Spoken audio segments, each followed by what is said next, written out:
Okay, hello everyone. I'm calling this meeting to order at 1:07 p.m. on Monday, November 15th for the Executive Committee meeting. We respectfully acknowledge that SFSS is located on the traditional and unceded territories of the Coast Salish peoples, including the Musqueam, Squamish, Tsleil-Waututh, and Coquitlam and Katzie nations. And unceded means that these territories have never been handed over, sold, or given up by these nations, and we are currently situated on occupied territories. I also just want to note that we should, Serena's in the waiting room, that I want us to be mindful in the events that we have and the people who we invite to these spaces and what platform we're giving to them to make sure that they're not causing any harm to Indigenous peoples, as per the recent events at the University of British Columbia. I'll move on to the roll call of attendance. President Gabliosis is on leave, so I will be chairing this meeting. Please state your name, your pronouns, and your access needs, and your position as well. My name is Jess. My pronouns are she, her, hers. I'm VP Events and Student Affairs. I am Vice Chair of this committee. For my access needs, I will have my camera off today. I will move on. Matthew Provost, VP External and Community Affairs, is on leave, as well as Marie Haddad, VP Equity and Sustainability. So we will move forward to VP Finance and Services.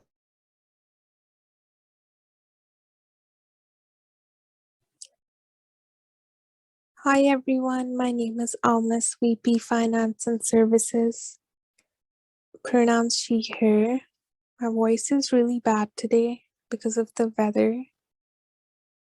That's it, thank you. Thank you, Almas. If you just want to type today, I can read out whatever you say if that's helpful for you. We'll go to VP Internal and Organizational Development, but also at the same time, Acting President. Hi, everyone. My name is Corbett. Pronouns are he, him, his. Access needs, I'm at home, but I do have my webcam. I brought my webcam from work today. And yeah, I'm good. Thank you. Thank you, Corbett. And VP University and Academic Affairs. Hey everyone, my name is Serena. My pronouns are they, she. In terms of access needs, my internet is really struggling, I guess because of the weather. So I'm just going to have my camera off for today. Thank you, Serena. And if you want to also type today, if that helps, I can read out for you as well. Just a note on the roll call of attendance right now, Marie's name is on there twice. So just for next time, we'll move on to our society staff, our operations organizer.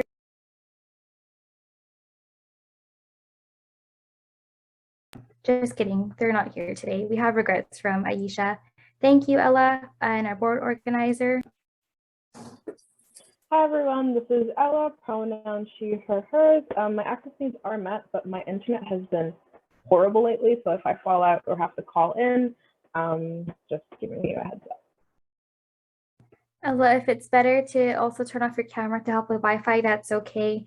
And John too, like we can do a no camera meeting today if that's helpful for everyone and if we're just feeling it today. Our campaign research and policy coordinator. Hi everyone, my access needs are met. My internet is also down, so I'll just turn off my camera. Thank you. Also for next meeting, we should have John's name on here because they're missing from their agenda for the roll call of attendance. So our building manager. Hi all, John here, building manager. Pronouns he, him, his, and all my access needs are met. And Jess, I will turn off my camera if that will help other people with their data problems too. Yeah, let's just do an off-camera meeting today for everyone. I think that would be just helpful and there's no pressure for today, at least for the next few hours we'll be here. We'll go to the administrative assistant. Hi, my name is Christina. My pronouns are she, her, hers, and my access needs are met. Thank you, Christina. We'll move on to section 4.1, consent agenda. Be it resolved to adopt the consent agenda by unanimous consent. And I do just want to read them out so we're all clear. 4.1.1, ratification of regrets. Be it resolved to ratify regrets from Marie Haddad, leave of absence, Matt Provost, leave of absence, and Gabe Leosis, leave of absence. I do believe that their LOA is extended, but I think each of them are taking around 2 weeks. And then 4.1.2 is matters arising from the minutes from exec 2021-11-1. So that's November 1st. So be it resolved to adopt the consent agenda by unanimous consent. May I have a mover? For consent agenda, you don't need to do mover seconders. It's just by objection. So if Oh, no one good. objects, then everything passes. That's awesome. Okay, so I am seeking unanimous consent. If you choose to abstain, please use the Zoom hand raise function. Okay, great. So the consent agenda is carried. We'll move on to adoption of the agenda. Be it resolved to adopt the agenda as presented. Corbett, do you have any amendments? Well, first I have to move a second. Okay, so let's move. Can I have a mover? I'll move. Okay, and can I have a seconder?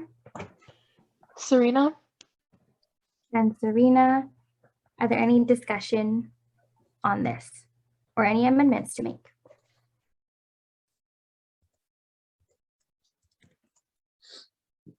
Corbett on the speakers list. Thank you. Yes, I have two items to amend to the agenda, two discussion items. First one titled, first one titled Better Health discussion, and second one titled SOP proposal. Thank you, Corbett. And is there anyone else who would like to make any amendments? Okay. So let's move to the amendments. Be it resolved to adopt the batch of amendments.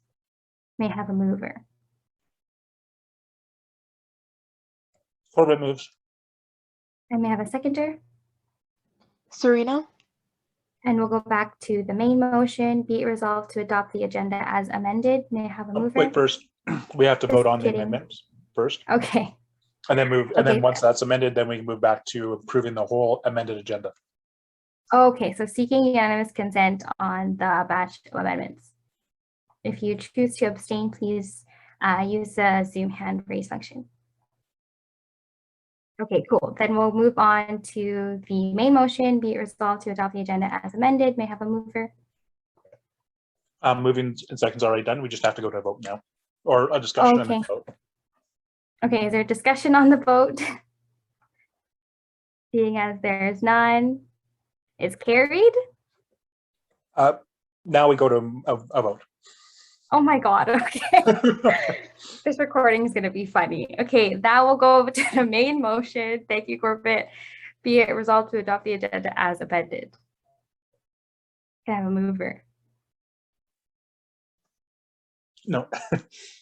What? Yes, okay. We're in the main motion to adopt the amended agenda. So Yes. we've done movers and seconders and stuff. Now all we Uh-huh. need to do is vote on the amended agenda to pass Oh, it. so you can seeking move forward. unanimous consent. Thank you. Okay, well, I'm seeking unanimous consent now. If you choose, I thought I said this already. If you choose to abstain, please use the Zoom hand raise function. Okay, so there's no one. I guess it's passed. Yes, it did. Now we can move on to the Okay. next item. Oh, that was tough. Okay, thank you everyone for being so patient. This is a funny recording. Apologies in advance. Thank you, Christina and Corbett, for being so helpful. Let's go to number 6.1, notice of motions, acting staff liaison officer. The motion reads as, whereas the president is taking a leave of absence from November 11th to November 23rd, whereas the president is the staff liaison officer, be it resolved that the executive committee appoints Corbett Gildersleeve as acting staff liaison officer while the president is on a leave of absence. So this was already carried unanimously through an email by the executive. We'll move on to 7.1 presentations. SFSS 2020 to 2021 Board of Directors motion review, and this was submitted by Corbett.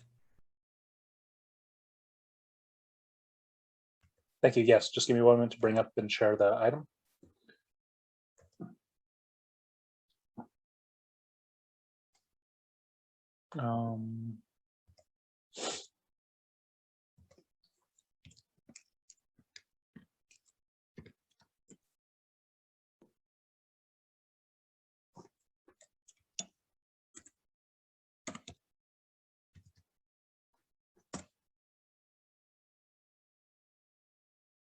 Don't seem to find that item. Basically, I can give a quick rundown. Oh, here it is, I believe. Yes, okay. So I will share this screen.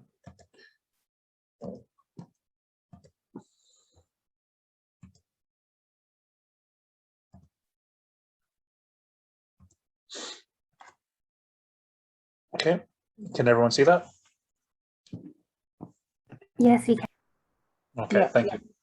So as part of, excuse me, as part of my role, I worked with the Joseph, our administrative assistant, to review last year's board motions to see what had been finished, what had been rescinded, what had been delayed, what had not been started, etc. Just to see if there's any remaining work that was carried over from one council to another, from one board of directors to another. And so there was a number of things, and the vast majority of motions were acted upon or completed, but there was a few that either fell into, when reviewed, fell into either hadn't been started yet, had been started but hadn't been completed, something that we think is complete but we had to review just to double check, and a few other similar matters. And so I thought it was important to bring this to exec to demonstrate, just so we are all in the loop of what still needs to get worked on, and then we can, from there, we can delegate tasks and such. So starting from the first motions was in June 26th. We were supposed to create a working group to consult with student groups as part of making the website, SFS website, more accessible.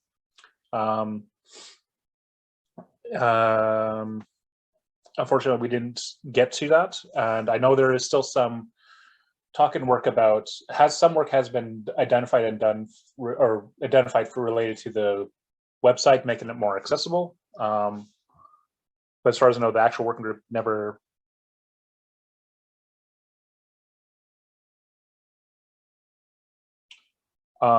Sorry, Jess, your comment is the names. Would we have to make a new motion to include new names? Yeah, for the result to appoint Gabe, Poom, Balkis, Hater. Oh yeah, etc. If we wanted, yes, if we wanted to revive this, or if we wanted to modify, yes, we would have to do that. So I know that, like I said, that there's been some discussion in the past. I remember talking to Cindy, the previous communication coordinator, around there was a goal to get the website up to a specific accessibility standard, web centered, but I don't know the full extent if that was ever worked on or what progress is made. We would have to connect with Ilham to track down that information.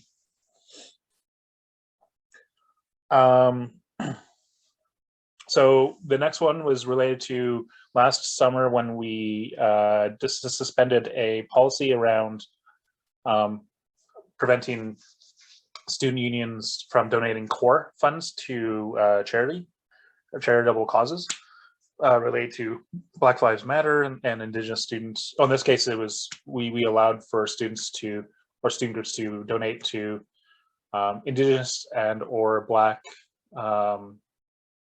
causes.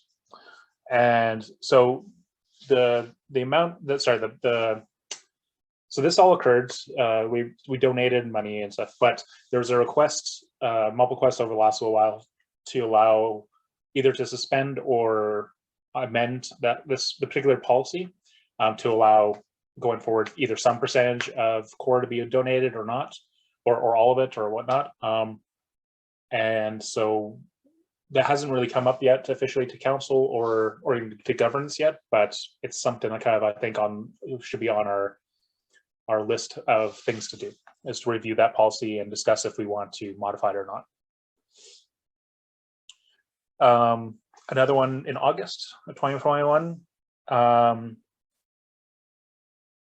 So this was passed for the board to hire an accessibility coordinator supposed to be done by the end of our fiscal year, which didn't happen, but we are currently in the process, I believe, of advertising for a accessibility coordinator. The job description is out now.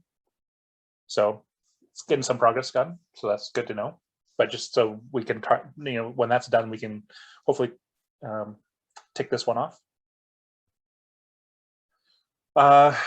So last year, also in August, we passed a motion to have international student board members be compensated for the MSP costs, because the SFSS is already paying an employer health tax, which includes all the members of the board of directors.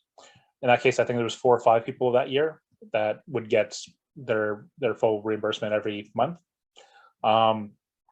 However, we didn't carry this forward into the, we never made official policy on this as part of benefits or not. And so we could continue doing that in this year with counselors, but we just don't have, we didn't have time yet for governance to look at it and to check what the financial impact would be, because there's a lot more counselors now. But so that's kind of still in the works. And if you have any questions, please either put in chat or just interrupt me, no problem. This is just a general presentation. Another one we had in another motion was in October 30th.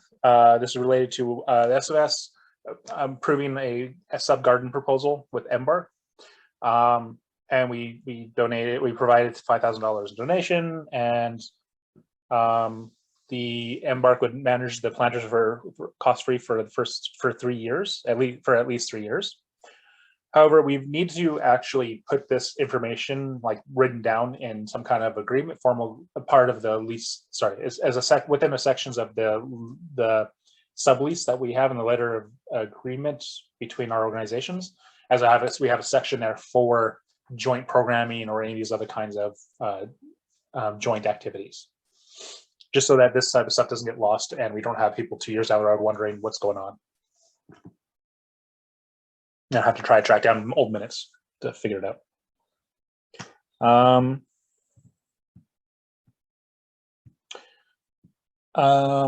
This particular motion on November 27th was related to fixing a gap we noticed after we changed our bylaws in late October, where there was a kind of a typo or bad wording of a line that made it so the president wouldn't be an ex officio for most of the committees. It would only be for subcommittees of exec, the way it was worded.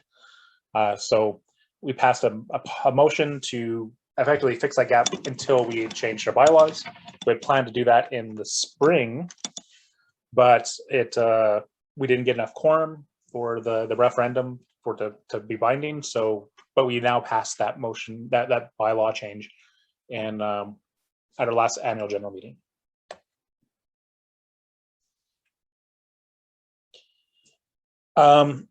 Jeff's questions, may we have the same document compiled but for council motion as well? We can do that, yes. We already have a main doc called records of decisions. It's just a matter of reviewing them regularly to see what we have and haven't finished. And that could be done, potentially, I think by the VP internal, probably every semester would be good, probably at the end of each semester. And just kind of have a running list with when we check things off, would probably be useful.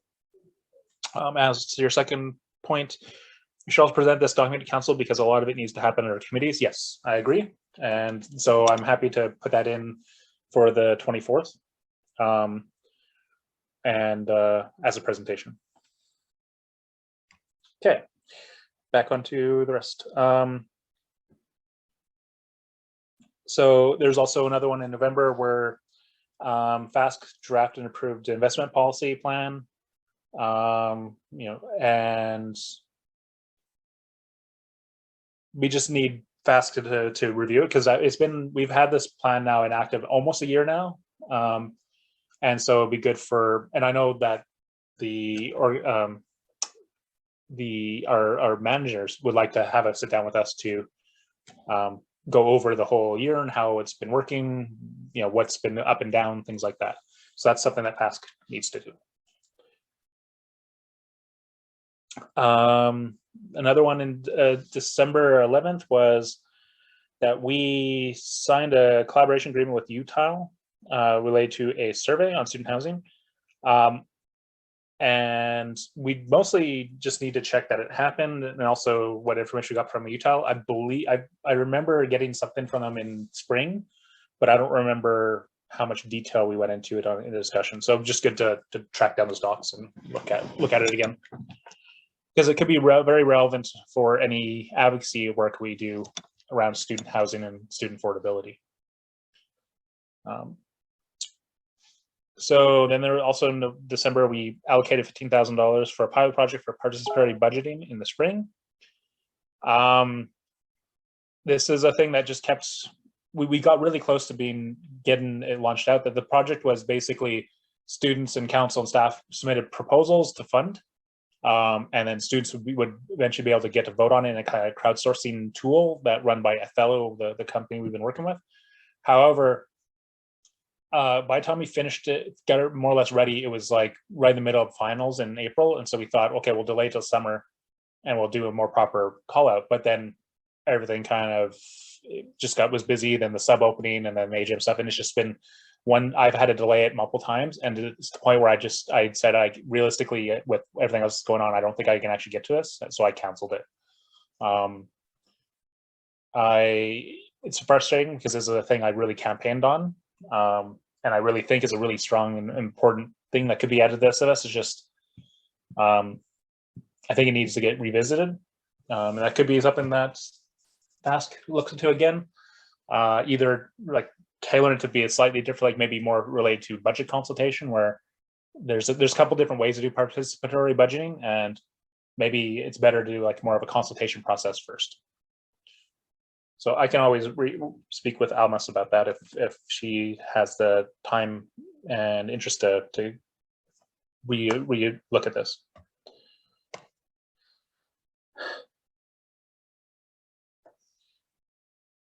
John, yes, because one of the projects pitched was a Sharps box to be put into areas in the sub, and so we probably should just go ahead with it ourselves.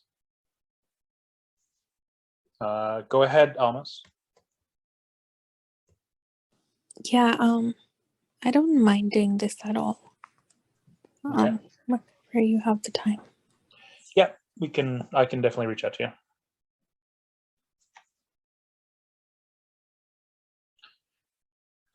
So remaining one is some of the remaining ones are, one was in late January, where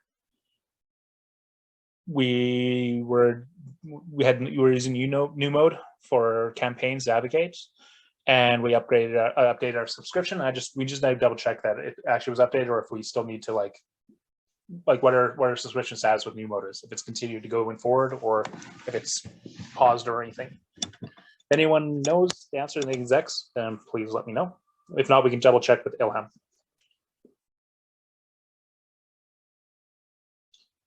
Another one in the end of January. So we created a student-led social. We have multiple student-led social justice campaigns last couple of years, and so we passed a $10,000 budget line item to support this, so that students didn't have to front all the costs for t-shirts and campaigning materials and such. So they can request kind of like a grant to this thing. However, a bit of my mistake as VP Finance last spring. I put that under the Equity and Sustainability Committee, and what I should have been more clearly, it should be its own separate line item, and that we should have proper policy related to that committee that covers, or if we don't want, that they may be the ones that review the grants and such for these campaigns, or the proposals. Okay. So that's something that I'll work with Almas on, and Marie. Another one in January, the end of January, was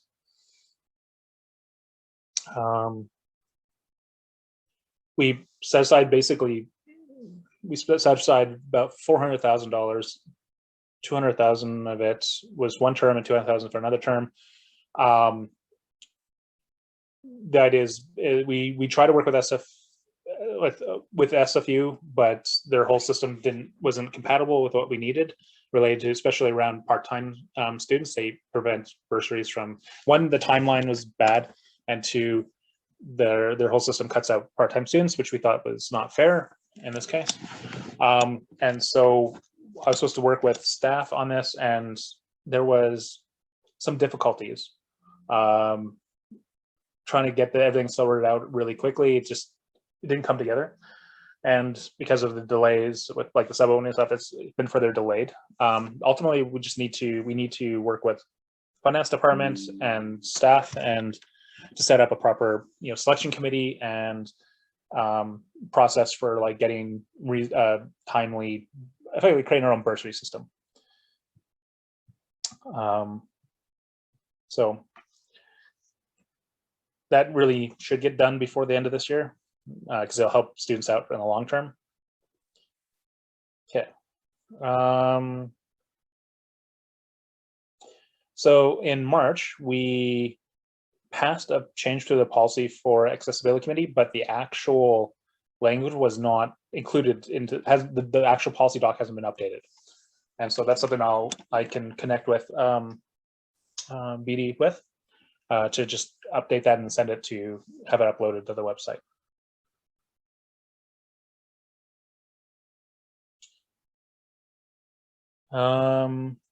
In March, we had changes to that the guidelines, the guidelines for clubs funding and stuff is sent to the website.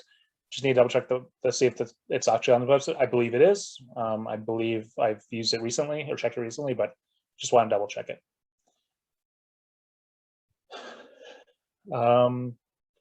Later in March, the accessibility committee authorized designated, they authority for their assistant to approve grants up to a certain amount, but below $3,000. This was just to, I think, to make accessibility committee a little bit more easier for them to handle, especially so they wouldn't be overloaded with a number of smaller grants. So just got to double check if this actually got added to the policy or not, the policy doc. We had a motion related to a working group set with students that would be giving a certain amount of money from, quite a bit of money for their time to be compensated, but it got canceled because of pushback from the union, and it was kind of a rushed job. So if we want, this kind of relates to the emergency funding, the bursary thing I just talked about earlier, where if we want to have a committee set up, especially we would prefer to have some for students to be a part of it, and if so, to have their time compensated reasonably. So we'll look into that.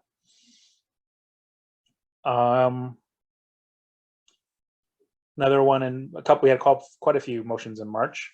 We resolved that the board strike a collectives governance restructuring working group. It didn't really get started, and we still need to work on it because we still have to work with Out on Campus and Women's Center to get their collectives to be in line with some of the base requirements in our bylaws.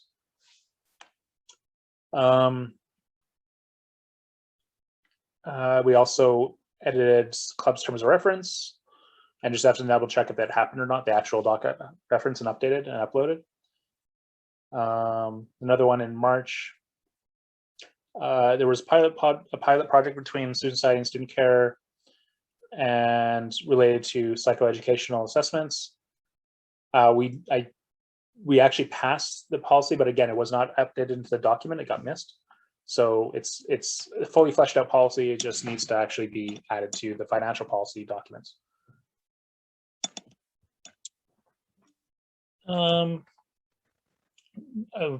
In April, we basically approved, we allocated space for a prayer room in the student building, and that the execs were tasked with determining details of the prayer room space in consultation with students of faith at SFPS.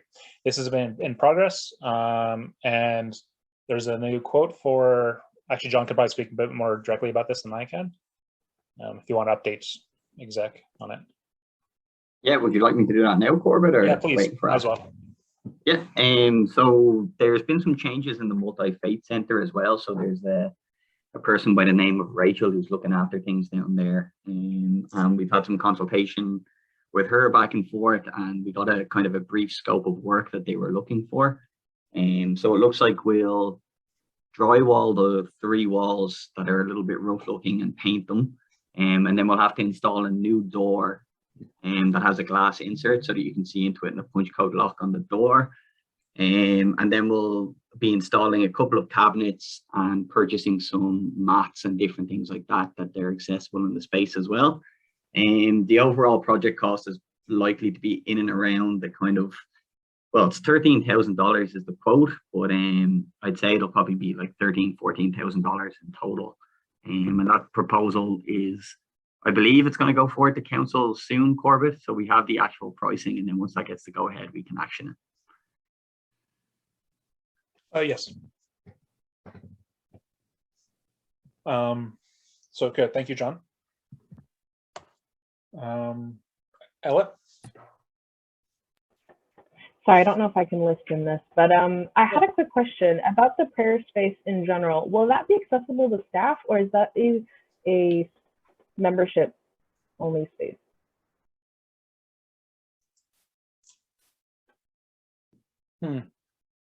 Good question.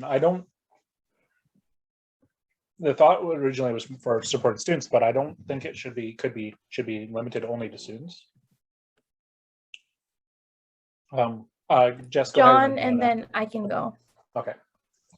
I was just going to agree with you, Corbett. Like I would see that as just a space that's accessible to people on campus, and like anybody who requires access to a space like that, rather than it just being for students. I think that's a good idea. I was also wondering, is there like an MOU with ourselves and SFE Multi-Faith Center where we can state that it's just open to community? Well, we don't, this isn't a direct agreement with MO with the multi-faith, is just supporting our students and I believe staff and pretty much community members. So it's completely under our control. So we would just have to put in language around that somewhere, and maybe a service as part of the sub. Like John, go ahead. Yeah, so really this arose as kind of a gap in the university, as something that was missing, so that they had a very small multi-faith prayer space over in the AQ building.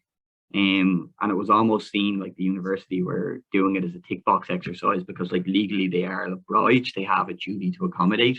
But the space really wasn't fitting for people's needs on campus. So that's when those discussions kind of started about us potentially having one.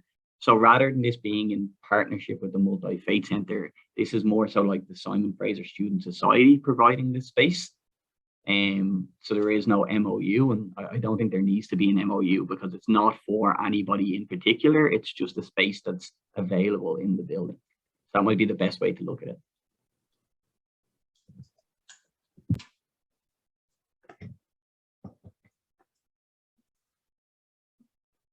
Okay, thank you.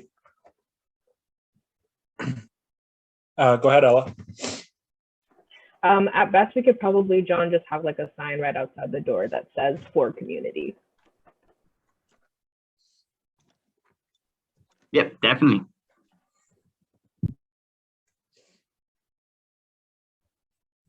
Okay. Any more questions or comments? Nope. Okay, I'll move on. We had the SFSS in late April. Sorry, I'm having problems with my cable cord. It's having issues trying to keep powered. Okay, so we developed a plan for SG's policies on a variety of social, economic, and policy issues. So we replaced we just need to review all the policies to make sure everything that we approved was uploaded, because I think there was multiple times we did different issues policies. So just mostly just want to do kind of a overall review of policies to make sure that they're all up. That's all. And looking at chat, our website might be the best place to highlight the community access also from John, which people agree. I agree as well. So yeah, so people Google Participatory FCU, they'll likely see, they'll hopefully get both places. So, okay.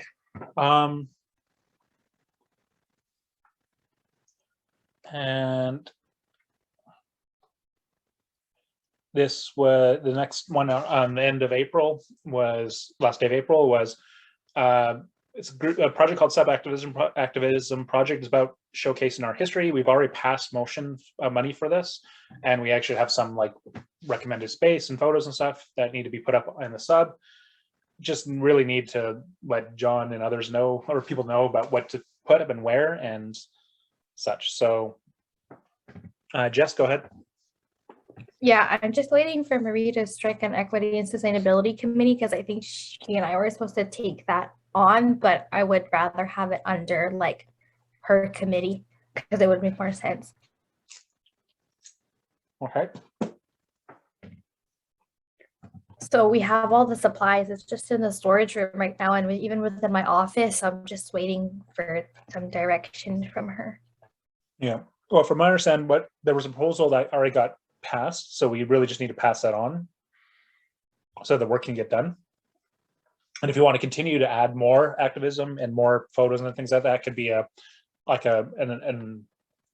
round 2 of this project.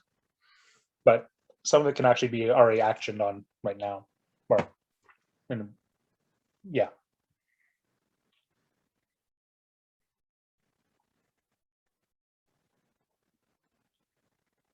Okay. Thanks, Jess. Also, we signed a bunch of subleases and letters of agreements. We just have to they've all been approved and filed. They just need to be uploaded to record as needs to be uploaded to record of decisions in the sense of like, a lease section within our shared drive. So that's just my responsibility. I can work with Ella to get that done. We also signed an MOU with SF Esports, but we've actually had to revisit this because of changes to the SF Esports and some issues that were raised up in the language of the MOU. So this will eventually have to get probably redone and resubmitted to council for approval this year.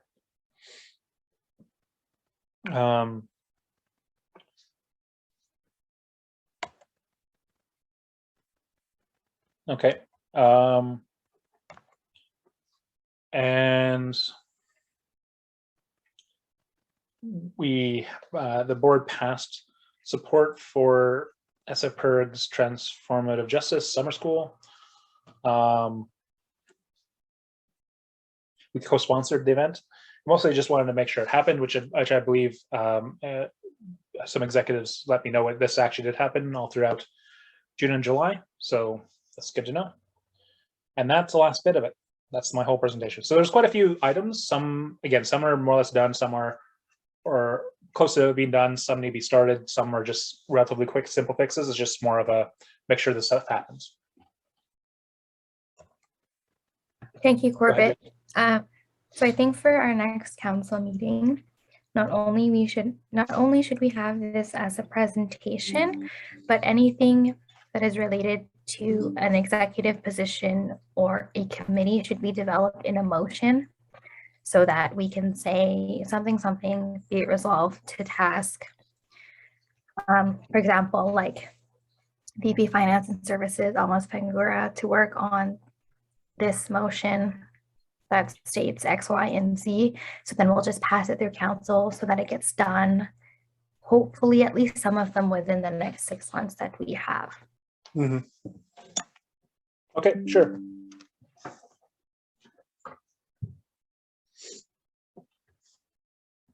Okay, sorry, I'm just eating quick. Yeah, so that's done. I know. Okay. Can we go to 8.1 Oh, report sorry. from, oh, yes. Sorry, see John's, your hand is raised. Is that just carryover or? Sorry, Corbett, it didn't come down. I'll take it down now. Okay, thanks. Thank you. We'll go to 8.1 report from management. Ella, would you like to go first if you're ready? Yep, I can go first. Hi, everybody. This is going to be a pretty brief overview. So what I've been working on for the last little bit has been mainly campaigning and admin oriented. On the campaigning side, I've been working with Dee and Muriel to get that first gondola report for Matt and Gabe for when they went to Victoria. There is another one this week, a briefing note and a report going to the SCAI Summit. And then there is a briefing note coming out for the provincial budget session that is today, that is happening right now, that Muriel is attending. So that piece, and then on the admin side, I have been working with my team to have our department's SOPs completed. We are so close. So it's really, really, really, really exciting. I'm hoping that that all gets put in place and is worked through with BD by the end of December. So we go into the new year structurally sound. We have been having our monthly admin meetings, which we just had today, right before this meeting. On the consolidated records of decisions piece, I wanted to loop back to you, Corbett. And our policies, they're supposed to be uploaded online, but that is not something that we have been doing. So Samaya will be prepping a work order to send into Ilham to get a web page set up for that after we have kind of figured out the process in exec of what we want the consolidated decisions on the website to look like.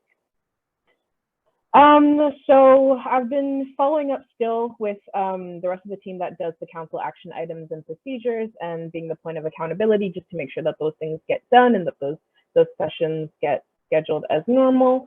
I came out of a development session planning meeting with Corbett where we planned the rest of the year's council development sessions. Starting with the one this Wednesday, which will be the strat planning. And then the last thing that I guess I would have would be our strat planning. We will be collaborating with Amal Rana. We have gotten our agreement with her signed and sent in. Corbett signed that. Tomorrow is the first session, and outside of that, it'll be like a hybrid working model. But our full development of the strategic plan will happen next week, next Tuesday. So sorry, not next Tuesday, next Thursday. Apologies. So I'm very excited about that. And we will also hopefully be coming into the new year with a consolidated strategic plan to bring to council for review and to go through all the appropriate things. So that is me, and I will pass it back off to Jeff. John, would you like to go next? Thank you, Ella. Yeah, no problem. Hi all. In terms of recent things in the last couple of weeks, we've ongoing access control. So all these kind of different updates, for some reason, everybody's fob has been deactivated, and we're trying to get to the root cause of that, and still finding people who still don't have access to certain areas. But that's been ongoing and we're working through it.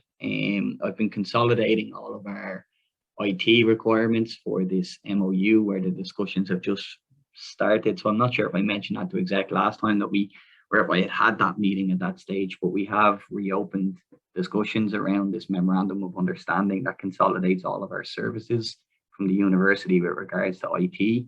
So that looks after everything to do with like AV, phones, desktop support, anything kind of like that. So we need to provide them with exactly what we want. And there's some things I think that aren't really relevant that are there from kind of a couple of years ago when this discussion started first about kind of migrating emails and things like that, that we probably won't be pursuing with. So we need to kind of update that and get it to IT so they can update the MOU, and we can kind of hopefully get that signed in the next few months. I've been working with IT as well. We kind of lost access to our shared servers and our folders and all of those files during the kind of transition phase. So I've managed to sort all of that out at the moment. And I think the last instruction I got from Gabe before he left was to hand over all the access to them and the rights to Aisha and to Samaya. So that's something I'll do in the next week or so, I'd say, hopefully. But in the interim, if anyone has been struggling to get access to any folders or any of the shared drives or anything like that, I should be able to do that at the moment. We're working on trying to figure out the pricing for the ballroom. So at some stage, we will have to actually put a price plan or a structure in place there.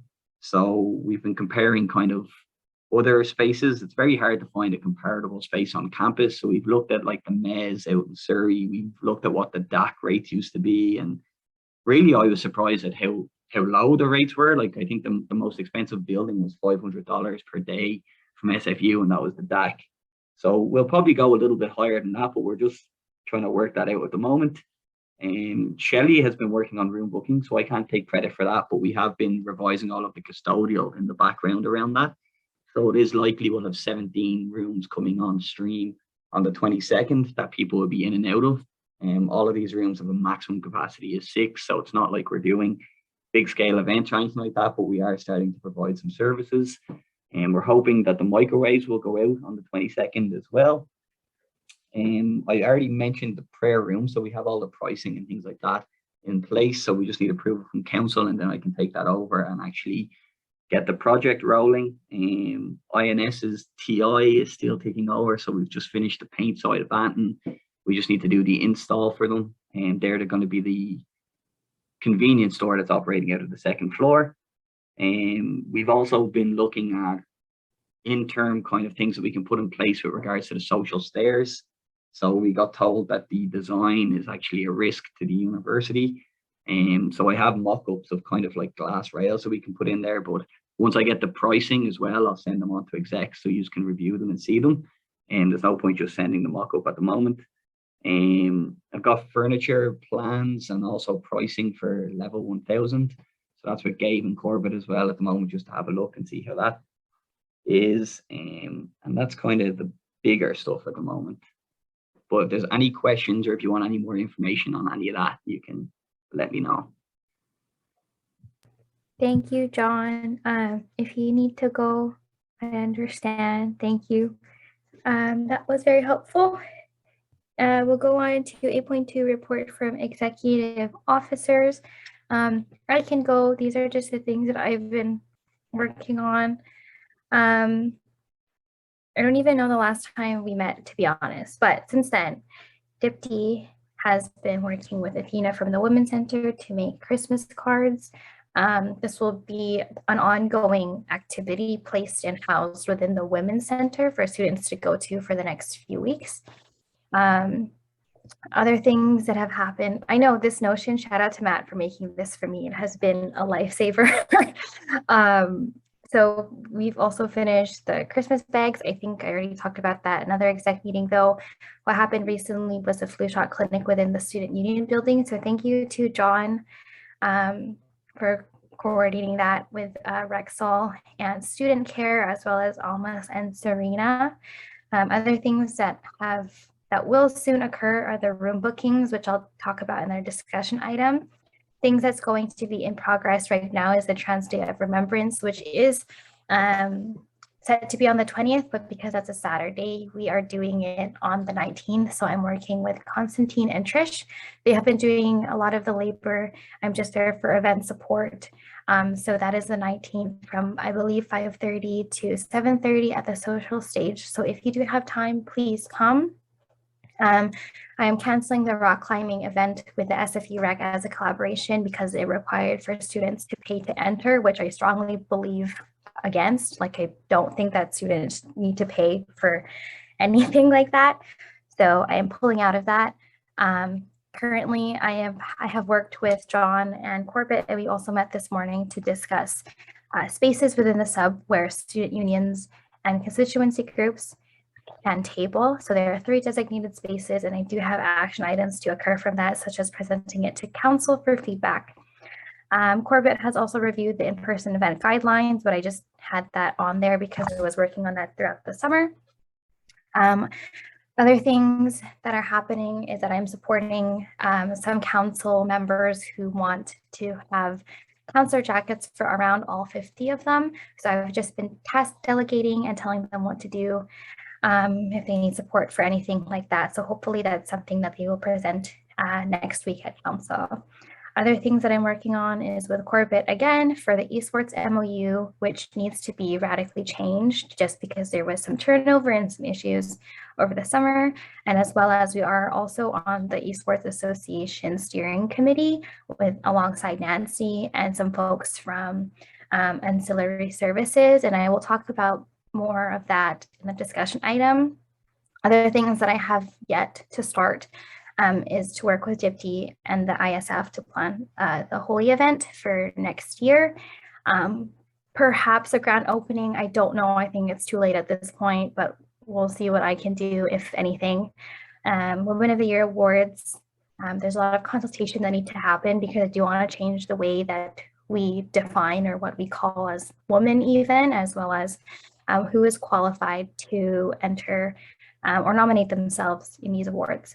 I also met with SCR, MEX, and some folks from ancillary services today as well, just to do roundtable updates from what we're doing in our respective departments. And then I think I have a check-in with Serena and almost sometime later this week about the flu shot clinic, perhaps in Surrey.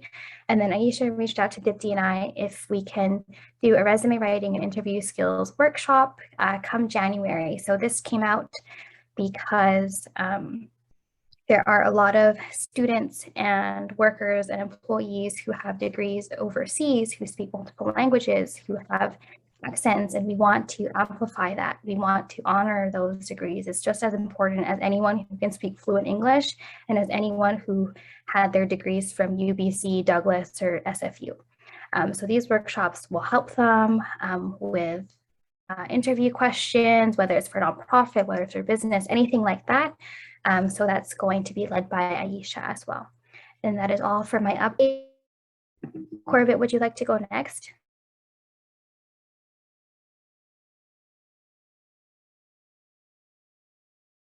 Yep, thank you. So for the last 2 weeks, sorry, I had to step out for a minute to my groceries arrived. So I unfortunately missed some stuff, but last 2 weeks, well, last week I mostly was working on transitioning to acting president and starting to organize myself and coordinate some things. Before that, I was scheduling meetings, attended a number of different events, one with SFE Sports with Nancy and Jess. Prepping for council, and sorry, a little unclear. Like I did a lot of little things, a lot of little administrative stuff over the last couple weeks, and so it's nothing really major stands out, but it's all been really busy.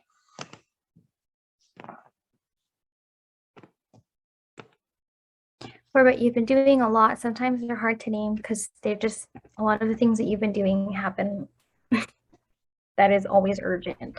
Yeah, it kind of all blends together.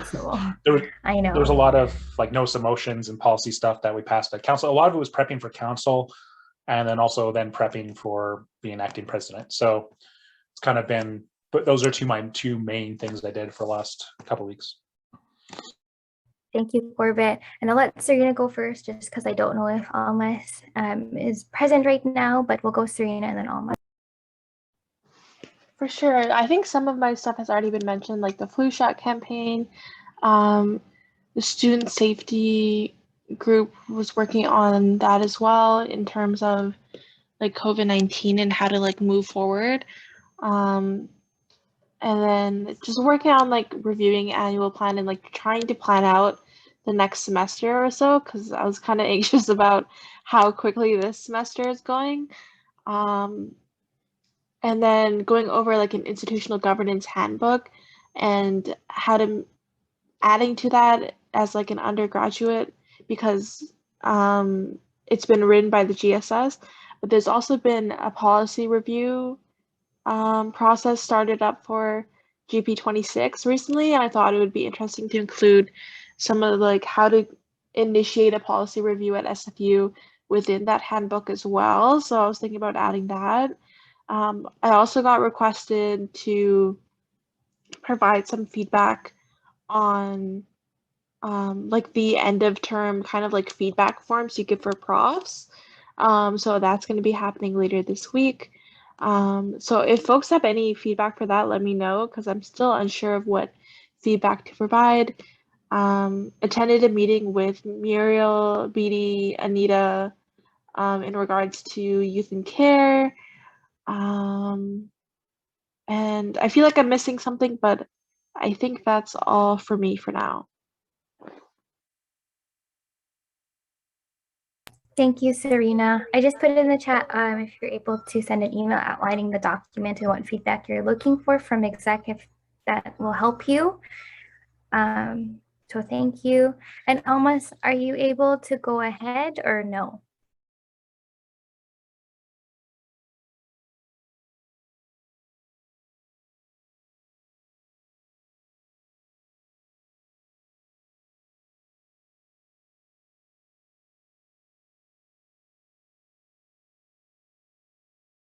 Okay, I think they're unable to go ahead right now, but let us go for a 5-minute break.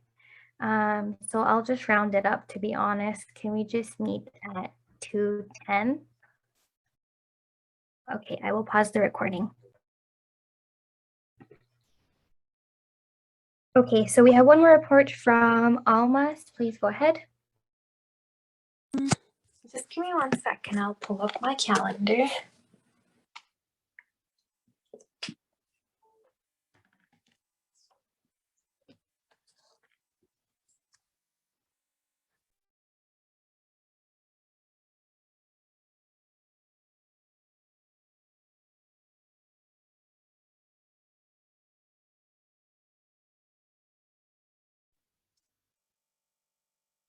It's loading.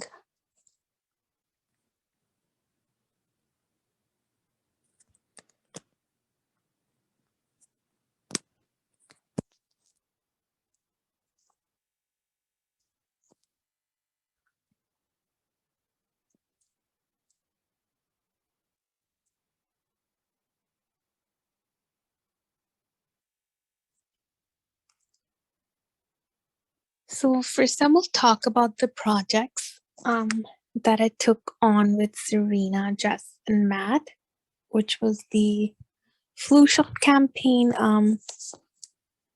This was organized for us by Student Care, and initially it was just supposed to be the 8th of November, but then it was also extended to the 9th. And our further steps include speaking to Student Care if we could have one in 3 campuses as well. From what I spoke to Bahar earlier, she said that she will have to talk to Rexel and see if they can do that, because they've been booked in a couple of other places already for the month. So I will update you when I hear about that. Another one was the excess liability insurance discussion with Stephen. So we have 2 different insurances for the sub. One is the basic insurance, and the other one is like the extended benefits or enhanced. But the issue here is that the enhanced has a different date of renewal than the basic one. But the way they're planned is that if you have the basic, it's only then that you can take the enhanced one. So if we renew the enhanced one right now, it's basically getting renewed on what the basic policy states, which will be due for renewal next year in April. So Corbett suggested that we find some way to bring the renewal dates close to each other, probably like around the same time. And I spoke to Stephen about this. So they said they were also looking to do the same, and that's why they wanted to have a discussion. And they just wanted a heads up from SFSS and see if this was supposed to be brought to council, which it was not, because it's not a multi-year thing. They have just gotten back to me today. I saw their email like half an hour ago, but I haven't read it in like depth. So once I read it after the exec meeting, I will update you guys in the next one. I'm also on the Faculty of Science Dean Search Committee. So far, it has been decided that we want to give a chance to candidates from outside of SFU as well. So we're working with a third party. I think it's a organization, if I'm not wrong, and they help universities try and put out their job descriptions out there. So people from, especially researchers, PhDs, postdocs can see it in other countries as well. And this was deemed fair, as the VP academic feels that this will give us an opportunity to keep our professors for this position, but also make sure that who we're hiring is the very best.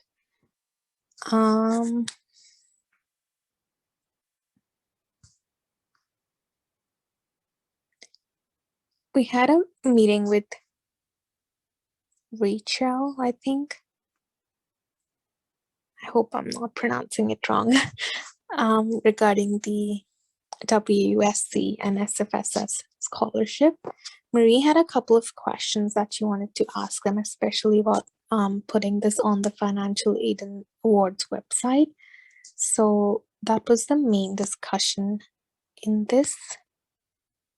And now moving to the next week, I went to the SFU's medical school proposal thing where they're just trying to get in touch with the SFU community. It has not gone to external engagement just yet. They're planning to do that in early 2022. I think they're doing it very slowly. Like the process should take much less time than it is taking right now. And I think if they keep going at this pace, they won't be able to have anything ready by the promised time that NDP said in 2019. And I also feel like they're not reaching actual students. So when I told some of the people I know in BPK, biology, kinesiology, and MBB about this, they were like, oh, well, we didn't even know that there were discussions going on. So maybe they'd need to really buckle up and do a better job at actually getting people to show up to these events. And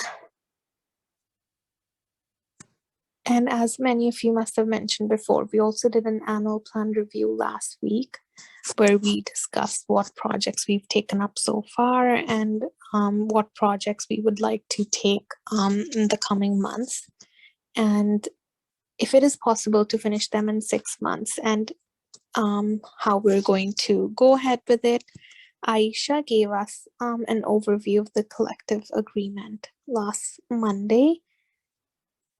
It's a very big doc, and I personally found it hard to interpret as such if it was not explained to us by Aisha. We had a meeting with John and Kurt last week about the payroll costs and issues. So recently, because of SFU's MFA, and I think there's a new app that they've asked people to use called the Authenticator to log into their mails or canvases or stuff like that.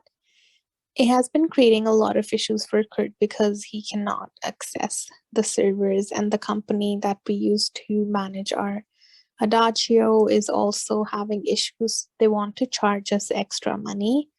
The other option they gave us was to put it out on cloud. But I had some concern about its safety and stuff like that.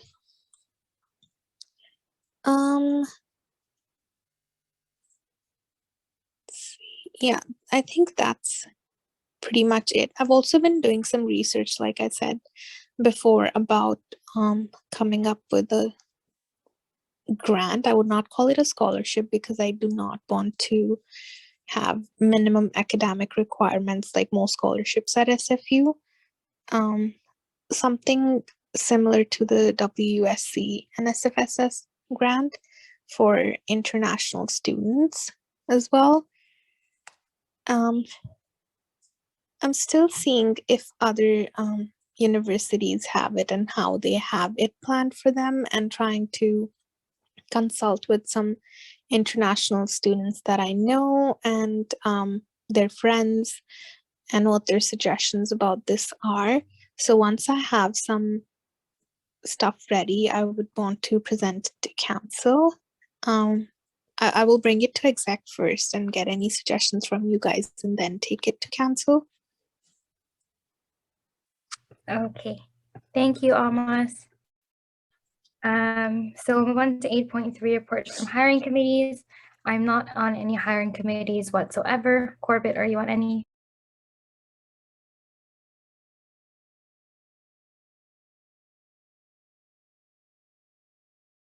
Sorry, I forgot I was muted. Yes, I am on, I was on the Member Service Administrative Assistance Hiring Committee, which finished up. We have selected a one person to be hired. I think they're sorting out a second person still. I'll double check my emails. Still on the building coordinator hiring committee. And I think that's it. Thank you. And Serena? Yeah, I'm on to the admin assistant hiring committee, which we just have to confirm the applicants and start interviews. So hopefully that can be done this week.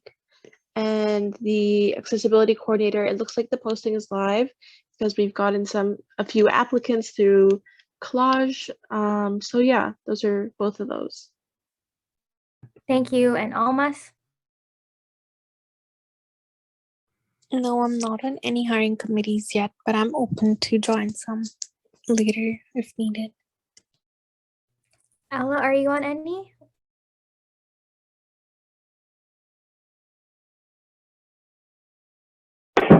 I am not. I'm not. Well, hope we're doing okay. This is like a really low number for hiring committees right now. Corbett, is there anything that's opening up or no?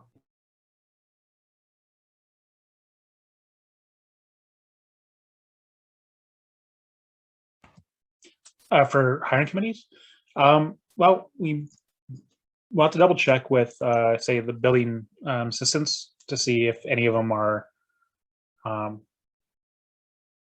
won't be able to continue in the spring because of class changes and such. So I'll leave that to building coordinators and John to let us know. And maybe a research assistant role. We have to sort that out. But other than that, I think that's it for now. Generalist position, we might be able to just have that as a part-time thing. We've been going back and forth between that and the building coordinator roles and trying to sort out a bunch of different things. Yeah, it's still kind of sorting that out, but I think that could be moved on pretty soon as well. Okay, thank you. So move on to section 9, discussion items, 9.1, following up on recommendations from internal communications working group. This was submitted by Gabe. However, I don't know, Corbett, if you want to talk about anything, if you do know anything. If not, we can just postpone it to next meeting. Sorry, can you please repeat the item? Yes, so this is 9.1, following up on recommendations from internal communications working group. Okay, so this is, I did talk to Gabe about this, and he mentioned that he wanted kind of a reminder to set up appointments with him, or I guess myself, about which staff you needed to set up a meeting with to talk with and improve communication on. So usually it's related to each person's portfolio. Like for my case, it's, you know, having more meetings with, or more discussions with Ella, with BD, with some administrative coordinators and assistants and such, related to like policy and record keeping and that kind of work within the internal portfolio. Everyone else has their own specific set of staff that tend to work with more directly, and both directly and like primary and secondary. And just to remind everyone to put effort into that, because that was a recommendation from the working group and staff, and we all agreed to follow it. So we have to do it. We have to improve on this. Thank you, Corbett. As for the one-on-one check-ins, I did have a scheduled one, but then with Gabe, discussing this matter as well, but it got postponed because of his LOA. Serena or Almost, I was wondering if you had any one-on-one setup meetings with Gabe as well that needs to be postponed. I had one set up on the 16th, but he canceled it before going on his LOA. Same here. I think there was one set up, but I'm sure it probably got canceled. Okay, so an action item for all of us to follow up on this matter is to reschedule a meeting one-on-one with Gabe, so that we can figure out which staff we need to work to for this internal communications. We'll go on to 9.2, Executive Officer LOA scheduling. This was submitted by VP Internal Corbett. I will just do a little blurb here, which I didn't even know we could do, but I think we should start doing this. It says, with the new leave of absence policies approved by Council on November 3rd, 2021, it would be good to discuss at a high level if there were specific days that EOs, executive officers would like to take off. It would be good to schedule them if possible so that governance support can be maintained. I think that this was somewhat half done with the three LOAs that are on right now. But Corbett?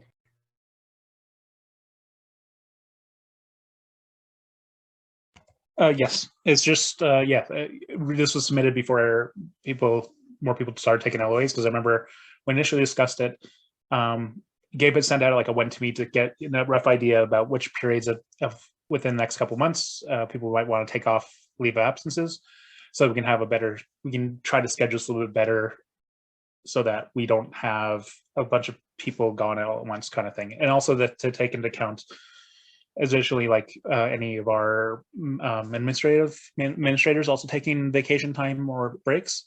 So again, so that there was some level of, we can better plan for like taking on people's work or any number of things. So, but we also have now and then Matt and Gabe both took a leave of absence pretty much same time, same length, and Marie extended hers by another week. So theoretically, assuming no more extensions, all three people will be back by the 22nd, 23rd.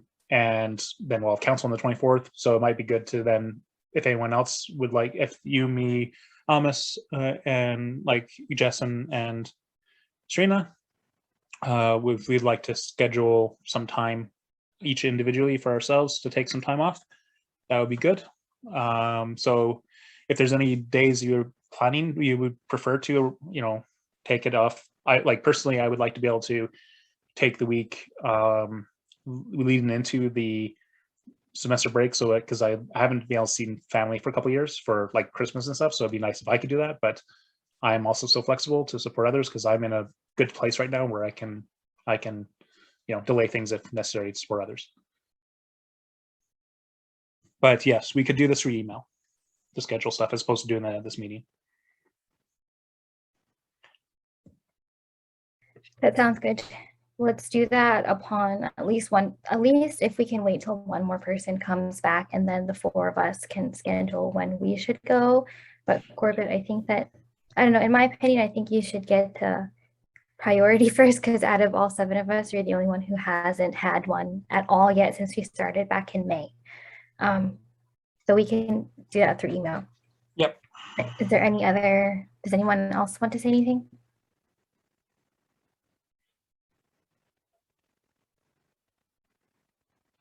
Okay, so the next 3 are by me, which I will try and blast through. So the first one is 9.3 bulletin boards. So this will be a project that myself, Almas, and Serena will be working on. We do have designated bulletin boards around SFU campuses. So we need to check what and where they are actually on, I believe, on all 3 campuses, so Surrey, Burnaby, and Vancouver. We do not have a formal agreement in writing with the university to say how these bulletin boards are managed. There is something from an email thread with Aaron Middlecombe all the way from 2016, where it was considered an informal agreement between us and the university. However, it is our goal, at least Serena, Almas, and I, to make something formal regarding this. It's essentially asked regarding around who will clean it up, whether will it be facilities or our member services staff, which it shouldn't be at all, but apparently it was in the past. So that's something we don't like, because we do believe that facilities should be looking over it. Other things is about who will put the posters up, if we need to replace it, who will pay for it, how often should they be replaced, should they be looked over, etc. So that is something that I just wanted to share, that this is just a project that is happening. Are there any other comments or questions? Oh, actually, one thing I wanted to add was that this was actually striked when Shaina Carr was VP UAA a couple of years back. So I don't think necessarily anything was finished. So we're trying to start that back up. And Corbett, you're unmuted. Do you want to say anything? Yeah, from my own memory, like I think the reason why we cleared the boards was because they were classified as SOS space or SOS boards, so we were responsible for them. I know that I think facilities goes around like once a semester kind of thing and just pulls it all off in big chunks, sheets of paper. It's really interesting to watch. For their own boards, I don't know if they did ours as well at the same time. You know, having stuff go in once a month or so, like I don't know, or once every 2 weeks, it kind of piles up pretty quickly because it's a big, the AQ area especially is a very big, very heavily traffic space. So that's why a lot of boards are there. Yeah, I don't really have much advice on this other than it's the reality of having having any kind of boards like that is they have to be maintained somewhat. Yeah, I think they have been in the past. I don't have that as an issue as long as they have the capacity to do so. Yeah, I know they did. It's not under the JD. Okay, it wouldn't be just viewed as like something that gets delegated to them from coordinators. I think the problem is it used to be a general office task. It probably fell under the general office assistance roles, and that might be maybe didn't survive some JD changes when they got rebranded to member services and stuff, but something that could be added to in the future. Yeah, I don't think so, because when I chaired an MSAC meeting a couple of weeks ago, like we believe that it should just be SFU helping clean at least like facilities, but we do understand that they only clean it like once a semester. Yeah. So I think that's something that we would have to look at as well. I also just want to speak on bulletin boards within the student union building. So if we do want to have posters up, we would give our stack of posters to the Go Desk, and the building assistant or coordinator would manually put them up by themselves. Students are not allowed to just put them up on the walls themselves. They would have to go through the building coordinator so that our bulletin boards don't look like the ones on SFU spaces. at least ours are clean. So I kind of like our little system that we have going on. It's not written in writing anywhere, but I think we should have it written in writing somewhere. Corbett, what do you think? Where should we put it? On the board, beside the board itself. Okay. Go desk, you know, the common areas that we expect people to post their stuff at. And honestly, even in the ones that, like, as currently we also using kind of, there's no poster board officially, but the one beside our main door for staff, so the kind of staff hub area is being used as a kind of a poster board space as well. We probably had to put up stuff there as well. So yeah. Okay, I can take that on. It's essentially a poster about how to poster. Yeah. Okay, so we'll move on to item 9.4, Notion payment. So Almas, I might need your help with this one. Notion is great. It's like this organization app that literally plans out, you could do anything on there, whether it's life, school, work, finances, anything. So Matt brought this up to everyone a couple weeks ago. He started using it for his own personal profile as VP External, and then he changed it. He also made one for his own committee, for the VP External Community Affairs Committee, and then he made me one, and then for my committees. Honest to God, when I started using it, it has been so helpful. And then even Ella says it's so good, OMG, in the chat. Who is involved within these notions is the relevant staff that we work with. So for example, Matt would have Ella, Beatty, and Muriel. For my Notion, I would have my committee members, both at large and non-executive counselors, as well as Dipti. We use this so that we have something to track. Right now, the SFSS operates through like Google and through G Suite. However, we literally have so many floating documents in the air that it's very hard for staff, exec, and non-exec to just look and go find something without asking for a link. There isn't a really centralized place where all of us can access anything. If we do, it's not kept up to date, and it's very hard to access files. However, there is a barrier for the Notion because you can only add a certain number of people to your little workspace. So my proposal is that probably at next exec meeting, I'll probably make a motion to ask for some money so that we can pay for a subscription, at least for a trial period for at least a year. So that will be the next 6 months that we have as executives. And then it will also transition into folks who have their role after us for however long the subscription will end and last for as well.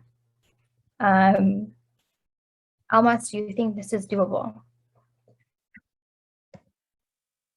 I think so. Is there like a figure that we have for the subscription?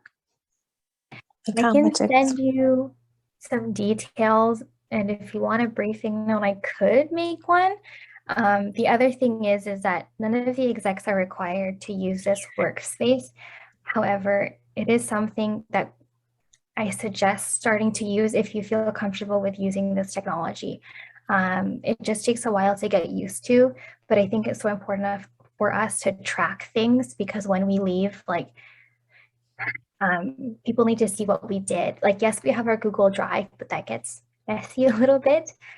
So I think for next meeting, Almas, I will come to you with numbers, as well as probably a more concrete motion of where to pass it from and what line item if we do agree. Sounds good. I think if it's not very expensive, then it shouldn't be an issue. If it is, then I will probably have to see where to pull it from. But either ways, we will figure something out. So no worries. Cool, thank you. So it looks like no one else has to say anything. Okay, so I will move on to the next discussion item, which is the esports update. So Corbett, Nancy, and I are on an esports steering committee. This has people from ancillary services like Mark McLaughlin. It has his assistants like Jennifer and Taylor and other folks as well. We went to their first steering committee meeting and we were unimpressed with the Things that were being discussed as well, action items to be proposed. So I just want to share with you some of the concerns I have, and then I will pass it off to Corbett to fill in anything that I may have missed. So they did send over a few documents for us to look at as well for the steering committee of what they want esports to do. So to clarify, when I say esports, I mean the Esports Association. So, sorry, I mean SFU esports. So this is the one under SFU who wants to have the competitive team. So that means that these students under SFU esports will be able to compete. They'll be able to get money. They'll be able to have sponsorships. If they have money, then they could travel, win scholarships, all of these things. When I say Esports Association, this is the SFSS club that would focus on socializing and activities and gaming, for example, like using the esports lounge that's housed within the student union building. So specifically, this is the competitive side of esports of what I'm discussing.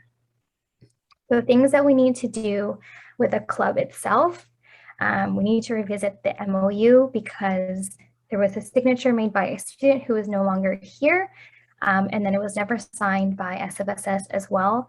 Also, there's a lot of grammar edits that need to be made, especially with the name because the names are so similar.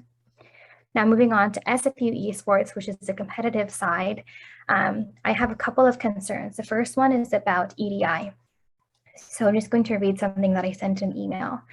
Their documents say that they want to have EDIs, equity, diversity, and inclusion, but they did not include the right people who are trained in EDI to sit on this committee. So on the committee composition list, there was literally no one there that had intersectionalities that were related to EDI and training and background in their careers related to this, but that's something that they want to focus on, but there was literally no consultation with anyone on their team. So that really bothered me. Some things that they want to work out was about guidelines with bullying and harassment, but I was upset that they didn't seek the right people for consultation. So that was another fear that I had. Another thing was about esports. So there was some situation within the summer. So the steering committee seats need to make sure that this space is safe for the students who are on this committee as well. And I don't know how they will ensure that. Their timeline is too much. Every month there was at least 4 to 5 tasks that needed to be completed by the steering committee. However, the workload would be too much to be on SFSS, such as Corbett, Nancy, and myself. And we cannot be expected to drop everything that what we're doing to help with esports. So I suggested that they at least pick 2 things to do per month because this is not the only task that we have to do. So I needed them to be realistic. And the amount of meetings that they had, the meetings that we had with the steering committee, they weren't prepared. And it was a little bit disappointing, but hopefully we also had a scheduled meeting this week, but I suggested that we postponed it until we actually had some of the action items that they wanted from the first meeting completed so that the meetings are actually efficient and we just don't go chasing chickens. Corbett, would you like to go next? Yeah, about the esports working group. Yeah, it seemed they're pretty hesitant and there were things going to get delayed further. It probably eventually reached its goal, but it's a little, yeah. I don't have a lot to say other than it was not that impressive. I know. Thank you, Corbett. Okay, so we'll move on to, before I actually move on, I just wanted to let you folks know that when we do have like more things happening within esports, if there's any document, if there's anything to do with the forum chambers or space issues or donation of money, like there's probably going to be brought to exec and then to council to have consultation with our student body. So that was just the initial meeting we had with them, and I just wanted to let you know what happened. So we'll move on to item 9.6, in-person events COVID-19 guidelines, and this was submitted by Corbett. Yeah, so just a discussion item. So at Wednesday, council, we had a discussion related to COVID-19 in-person event guidelines. It kind of went back through the history of when the first motion was passed, was back in June, I believe, or July, related to the sub-opening plan. And their council tasked executive committee and member services coordinators to develop guidelines for COVID-19 in-person event guidelines.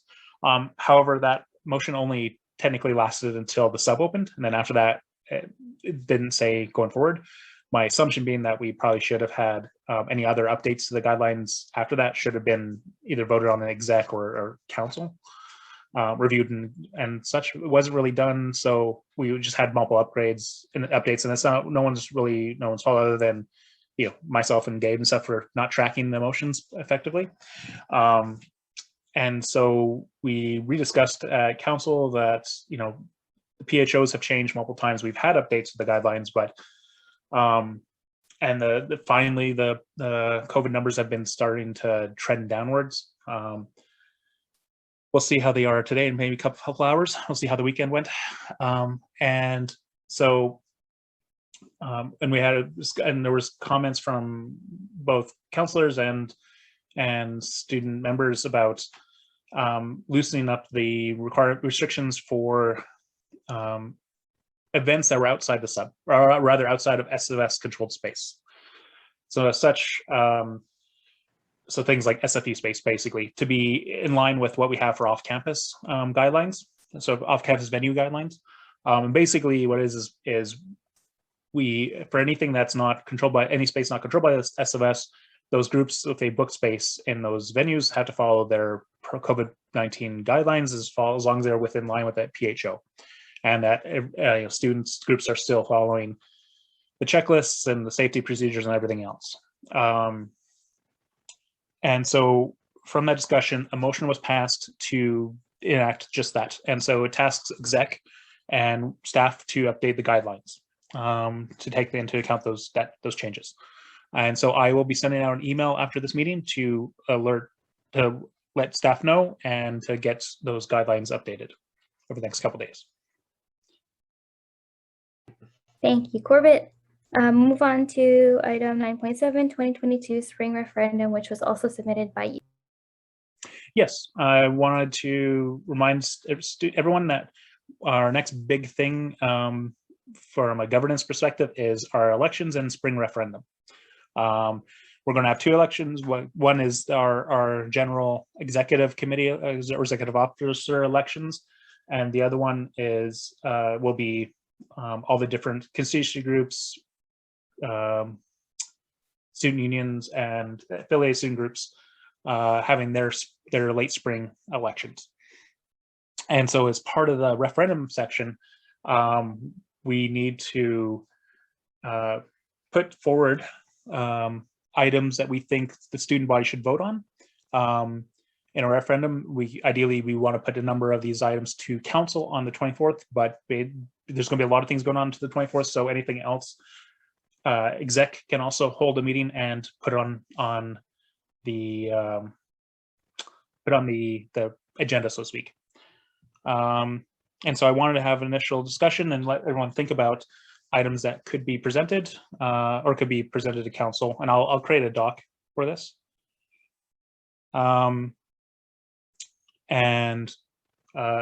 Yeah, we can have a discussion and recommend stuff to council. Not now, but probably will have to be for.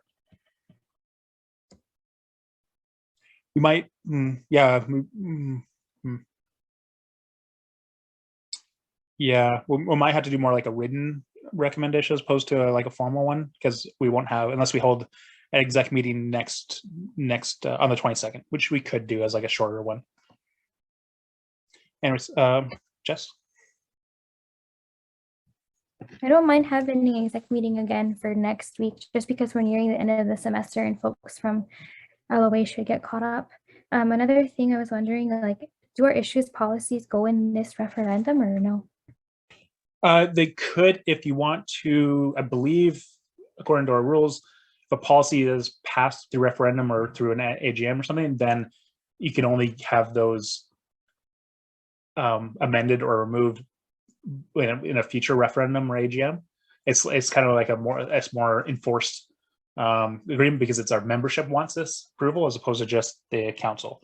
So if there's certain things that we really want to say, certain types of policies to be passed, or really kind of like really strongly enshrined, then we could do it through a referendum.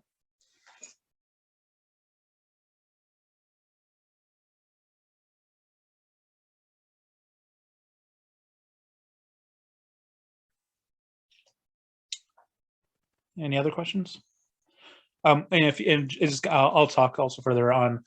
So some examples of referendums traditionally have been, especially in the spring, have been fee changes or approving like a UPass agreement. UPass won't be necessary because we have a multi-year agreement already in place with different fee changes each year. We will have to bring for referendum a fee increase of our health and dental plan costs, as well as a motion to give council the ability to adjust the health and dental plan fee by plus or minus 5% each year for a certain number of years. This is something that we actually passed back in the summertime from council. It's a commitment to do this, so we will do it. But there's other items that can be put forward as well. So I'd like to, if you don't have anything. Do you have any other recommendations, Serena or Almas? I don't know, like my portfolio doesn't really fall under that. I don't know what else to add. I think I agree with Corbett. Like the only one that we've been speaking of since the beginning of our term has been student care and how we can either increase the fee or slash of $50 from the eye care plan, which I don't think is a very good idea. Yeah. There's some ideas. Some other recommendations for potential fee changes would be having a dedicated fee for SOCA and DNA to be in line similar to FNSA, maybe even raising FNSA so everyone's up to a specific level so they can afford to pay for their staff themselves through the fee, as opposed to, so it frees up funds from the general fund.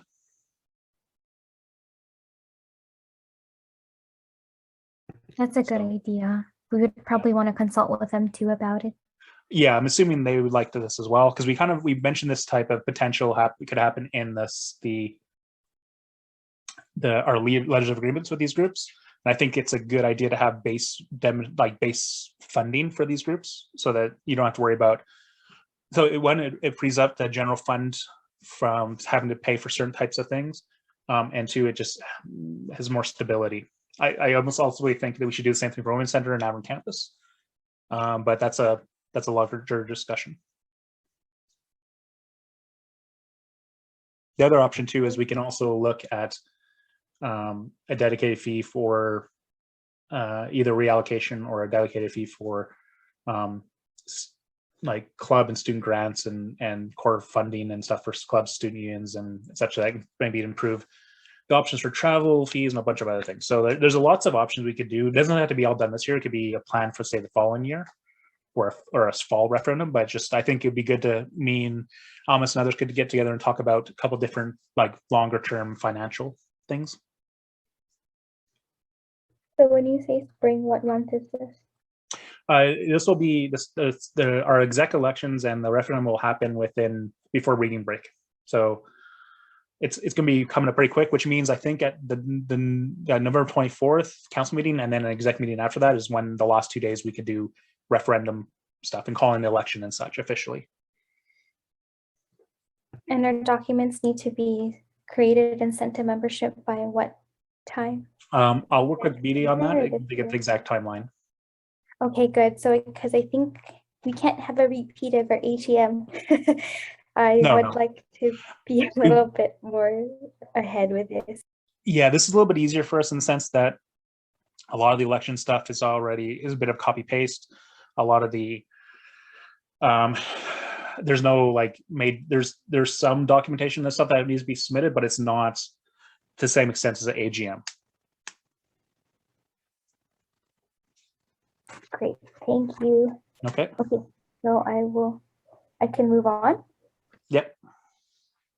Okay, 9.8, we're almost there. Thank you everyone for being so patient. 9.8 is room booking update submitted by myself.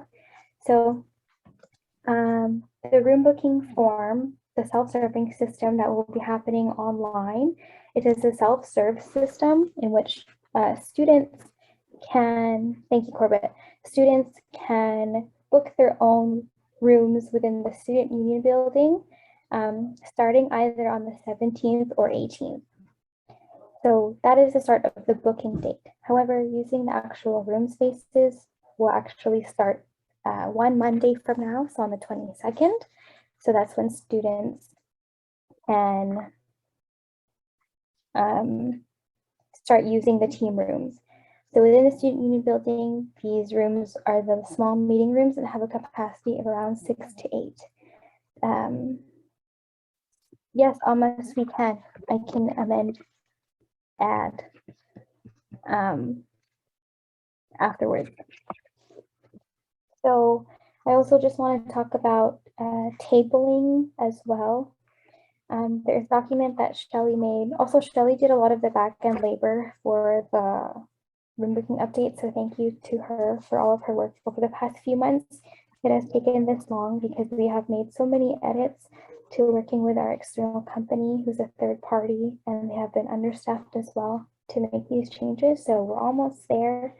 And we're opening a lot of rooms now, so that's very exciting.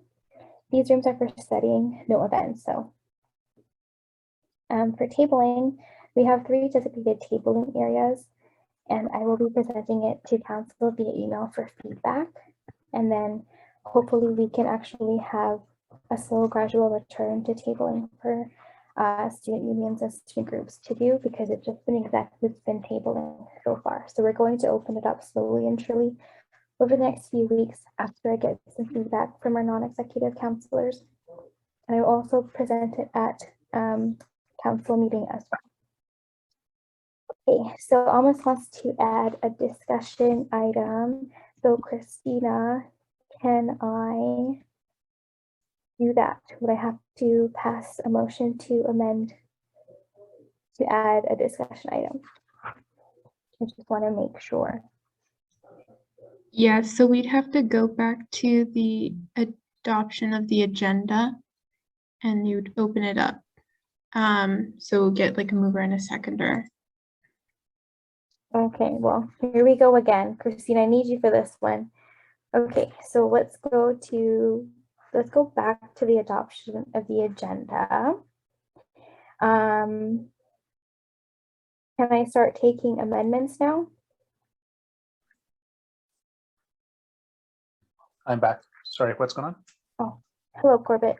So, okay, Almost wants to add a discussion item, so I would need some assistance with the Roberts rules. So I'll just go back to the adoption of the agenda. And can I have a mover to open it back up? Yeah. Corbett moves. Okay, and can I have a seconder? Serena? Thank you, Serena. And is there any discussion? So this is where the amendment would be.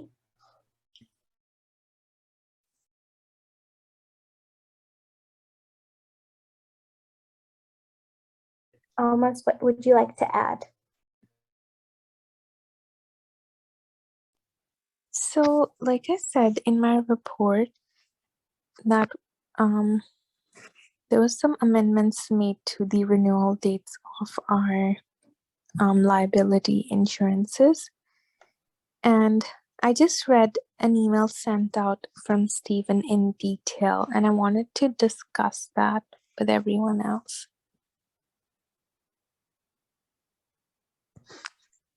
Okay, so I can title that as renewal date of liability insurance to We be can just discussed. call it the excess liability renewal. Access or Excess? excess? Okay. Excess liability renewal. And so that will be discussion item 9.11. Is there any other discussion? Okay.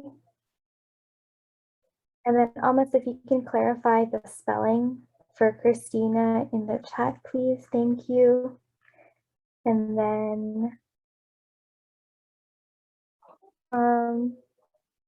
would I have to seek for unanimous consent now to approve? Yeah, so we're voting on the amendment. I am seeking unanimous consent. If you'd like to abstain or dissent, please use the Zoom hand raise function.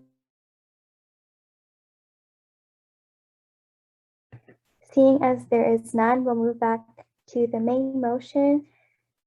Oh, yes. And then we'll move back to the main motion to adopt the agenda as amended. And then I will seek unanimous consent. Thank you so much, Christina. So this motion has been carried. So then we'll return to the discussion items. 9.9, Better Help by Corbett, and I think Ella as well.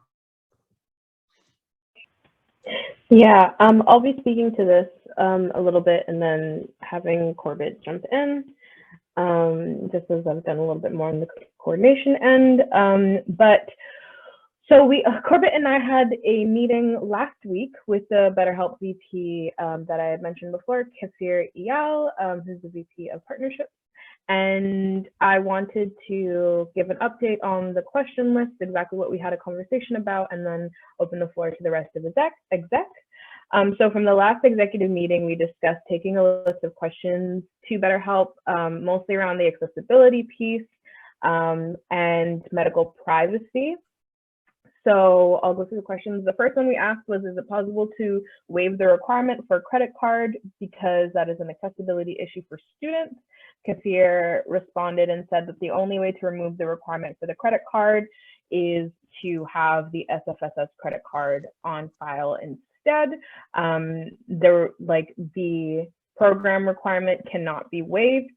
But that would mean that we would be responsible for all of the administrative end of things just to make sure that that stays that 1 month.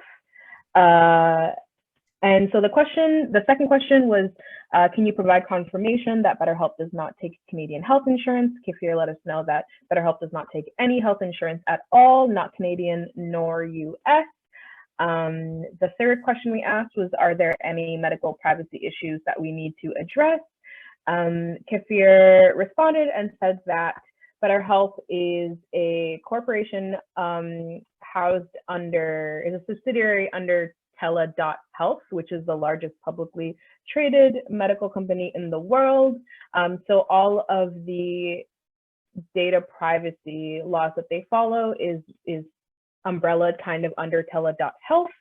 And he made an emphasis to say that data privacy is the top of mind, but something that he highlighted was that the BetterHelp actually has a partnership with the Canadian government, so that if that addresses any issues that anybody might have or thoughts anybody might have around medical privacy, that might bring you a little bit of solace, or it might not.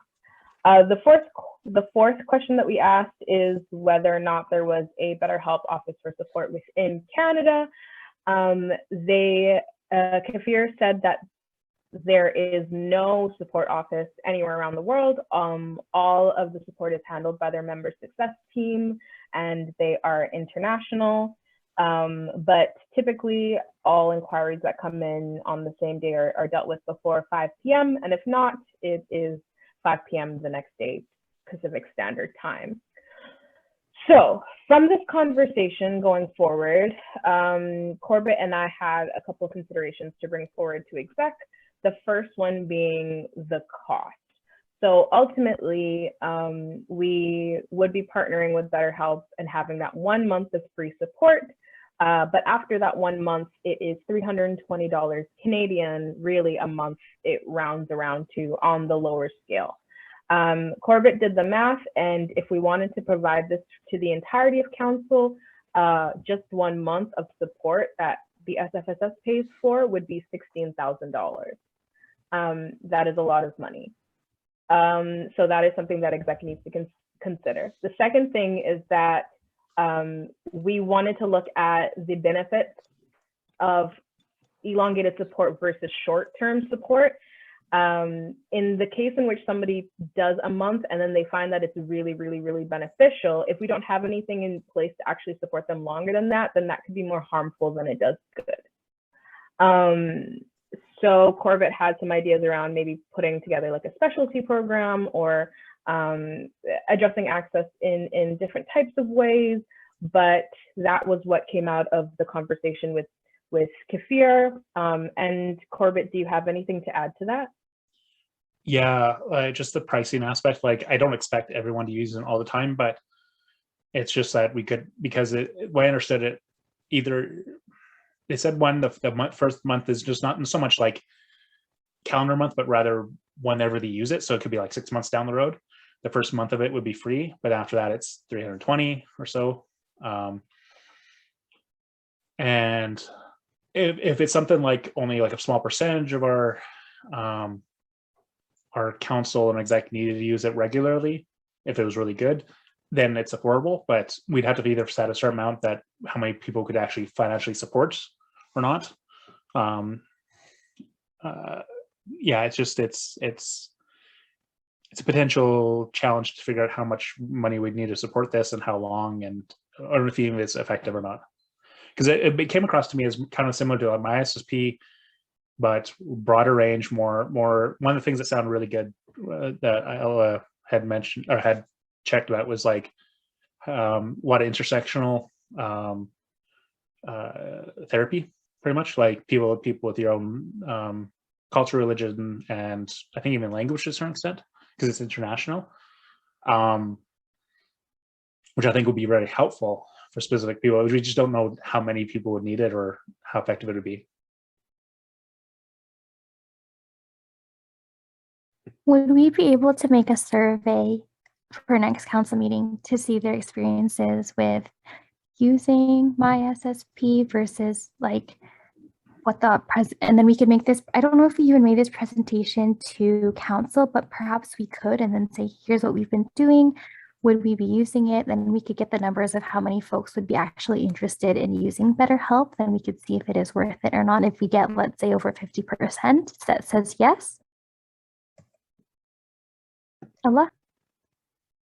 Yeah, I would be happy to do the presentation in front of council and talk about it.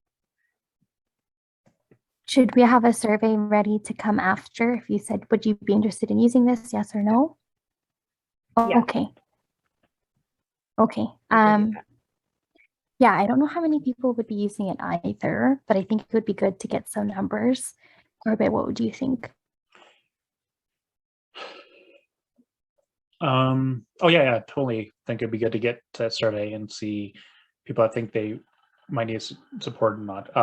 We just have to be put out the, like, in a lot of the information, especially around that you could probably be fairly selective in the group, the type of support you'd want.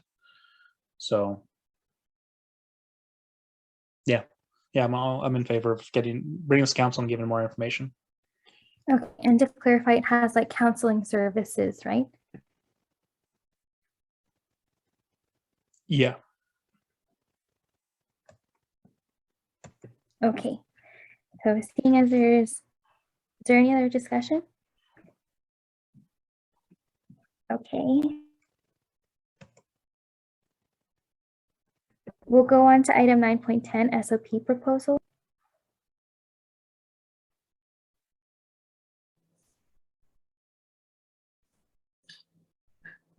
It was me. Can I go ahead, or Corbett, do you want to comment? Go ahead. Okay. So I was suggesting that we have an SOP for executives. I sent an SOP proposal for council, but I sent it to Corbett, Ella, and Aisha and Gabe. So maybe they can share that with the executive council, and then let me know your thoughts on it. The timeline is November until February 2022. Two reasons for this proposal is one, to help with the transition process, and also to streamline the communication between executive council and staff.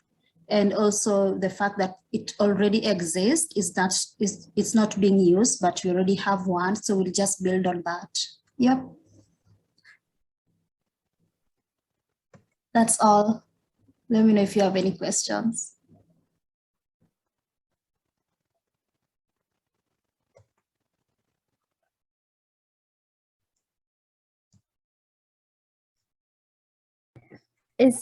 Could you explain exactly what SOP is?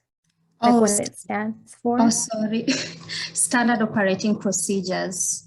So it will mean, for example, if you, let's say, calling a meeting, so you'll write the procedures that the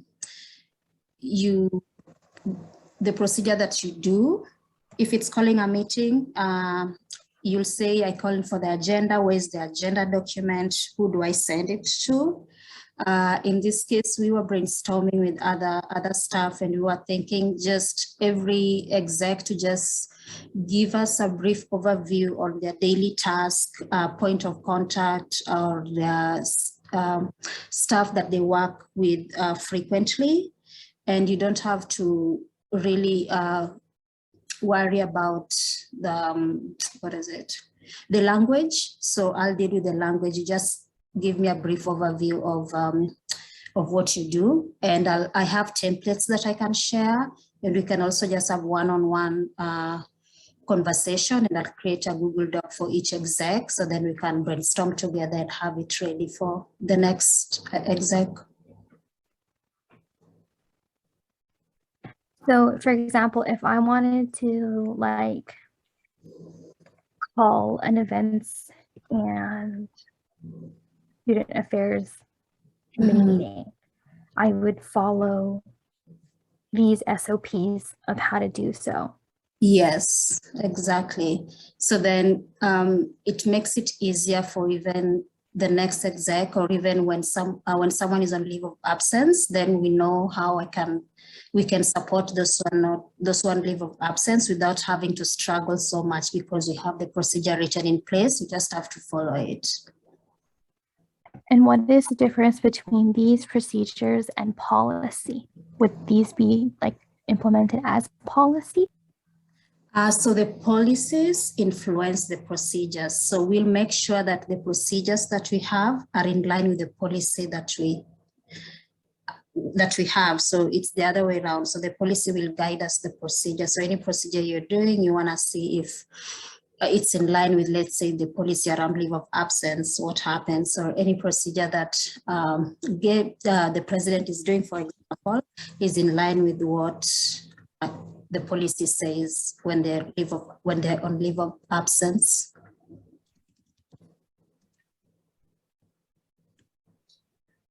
Yeah, so then I can share templates which we have, and I can also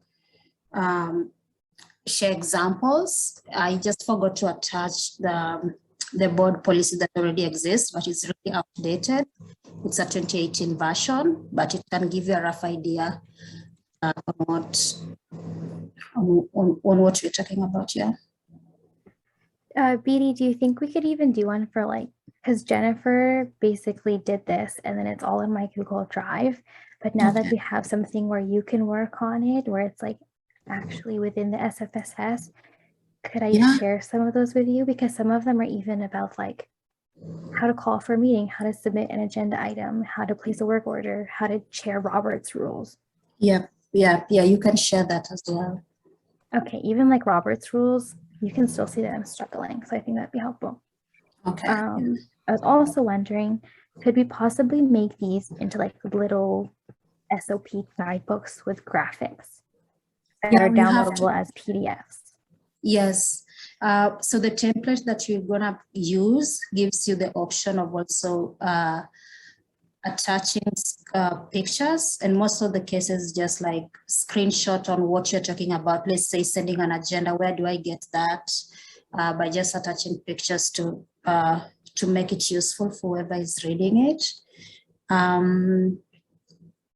Yeah, so you share the documents, and then I'll see what I also have in the archives, and then we can move on from there.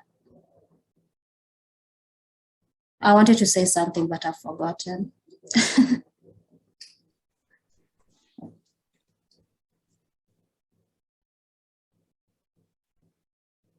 Sorry, I'm just taking some quick notes.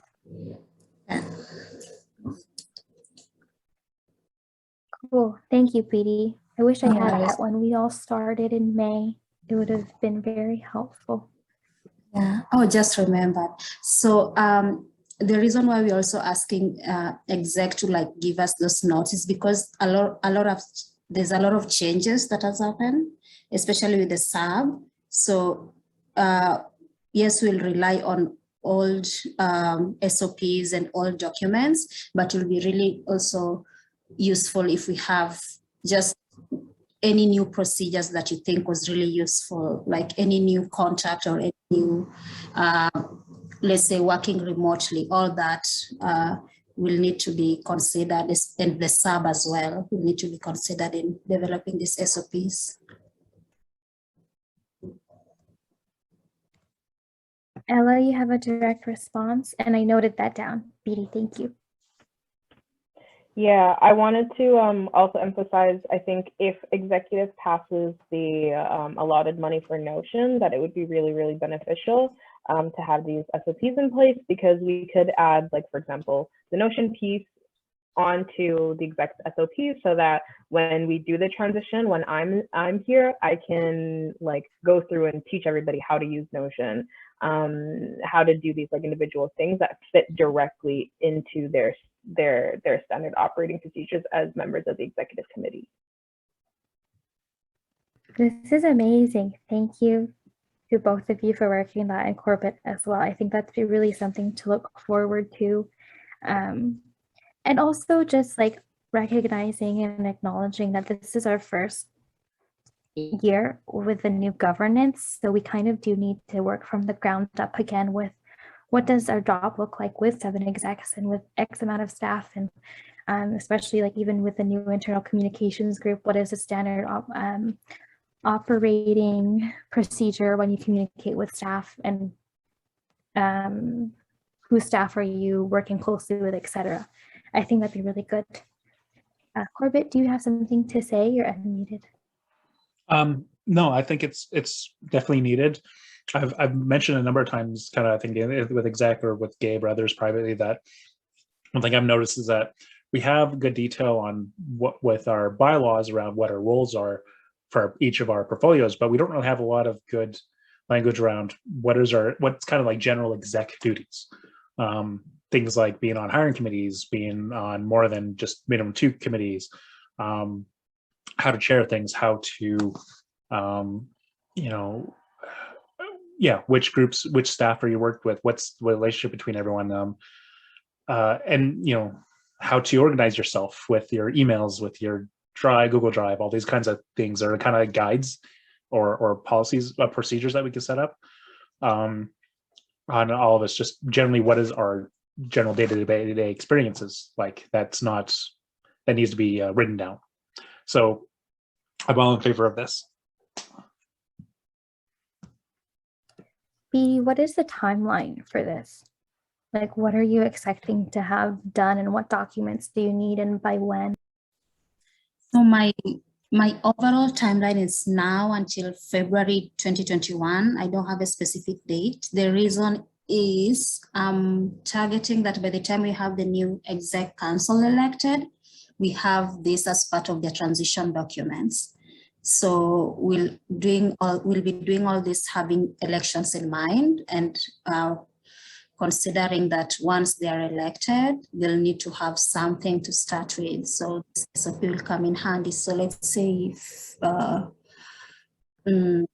I'll communicate the last date, because all this also depends on when I'll get a research assistant, because I'm currently receiving all the SOPs from other departments and I'm stuck on how to update all of them.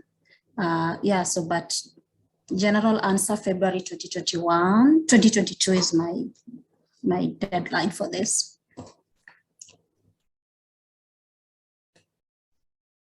Thank you, BD. And how would you like to meet with executives to help you with this process? Would you like to meet with us one-on-one? Would you like to have a separate meeting specifically just on SOPs? What would you like? We have the staff meeting this week, so I would like to create a working group so that we have also the input of staff who work directly with the council. So that will mean admin assistant,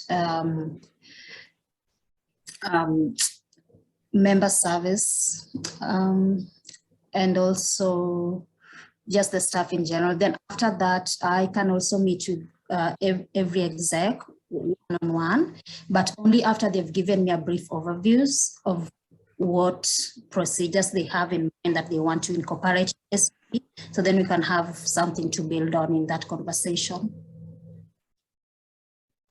Yes, so I think for action items for BD, something that Ella says to amend the agenda on the email thread with Samaya to add that to the staff meeting agenda. So that's the first action item. And then when you have the time and capacity, to please set up one-on-one meetings with each executive to discuss our own individual SOPs as well. And then hopefully you are able to fill in Gabe, Marie, and Matt upon their return from their LOA. But in the meantime, the four of us are here. So our calendar should be updated. And if it's not updated, please make sure that it is so that BD can set up a meeting with us. Okay. Sounds good then.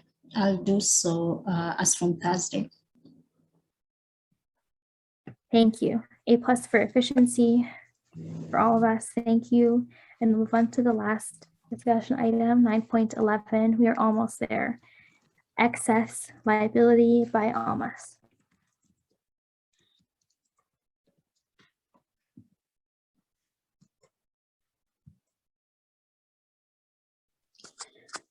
So Stephen sent us an email updating on our previous discussion, but I wanted to take everyone's suggestion on this.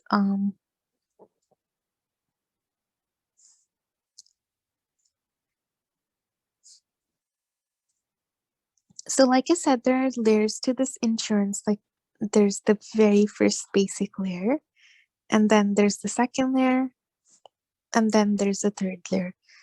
I don't want to get into a lot of detail because I know some of us might not have heard about this before, but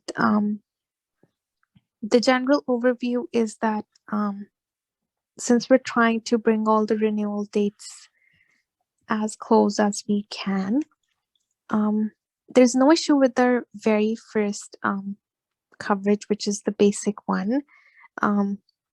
They've agreed to provide us the same terms, and we'll have the same rate applied to the extension. So instead of renewing it now, we will technically extend it to April 2022 and then bring all of them on the same page and then start the yearly renewals. But the first and the second layers are what is causing the issue.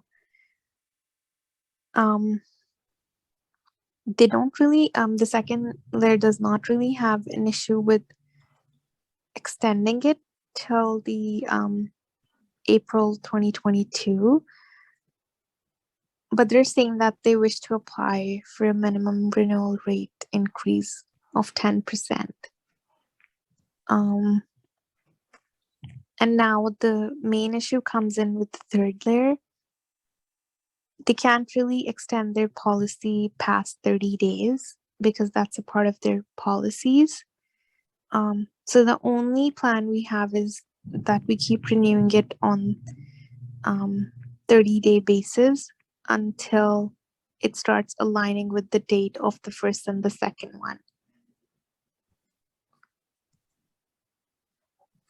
So that's what we have as of now.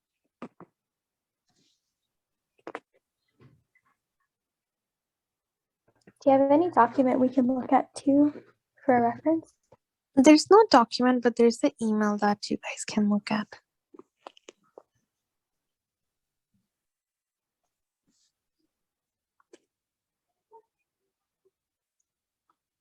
Yes, if you can send it, that would be great. Okay, I'll just forward it to everyone. So what are the action items out of this? You need us to come up with a collective answer of whether or not we want to. Like, I'm a little bit confused. What do we need Yeah, I to do? think it would be helpful if we can collectively think about this, like even though it doesn't directly fall under other people's portfolios, but it just makes more sense to have like second thoughts on this one, because maybe you guys have some idea that I do not have. And then if we do not, then I think it's the best to proceed. Like I said, we give the second layer their 10% increase for the extension, and the third layer keeps getting extended for every 30 days until April 2022, so that by that time we have an alignment of renewal dates for the first, second, and the third one. And it doesn't really make sense to take it to council because this is renewed on a yearly basis. And I spoke to Corbett as well, and they mentioned too that since it's not a multi-year project, so we don't really have to take this to council for their approval.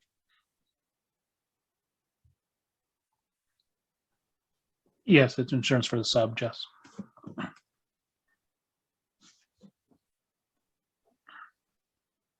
Yeah, I can speak a little bit more on the history because last year, as VP Finance, we had to go. I had to work with Ayan to try to get specific insurance just for the sub that is required by SFU in our lease, and it costs quite a bit of money because they needed to have full coverage up to $50 million, and so it was they had to take multiple.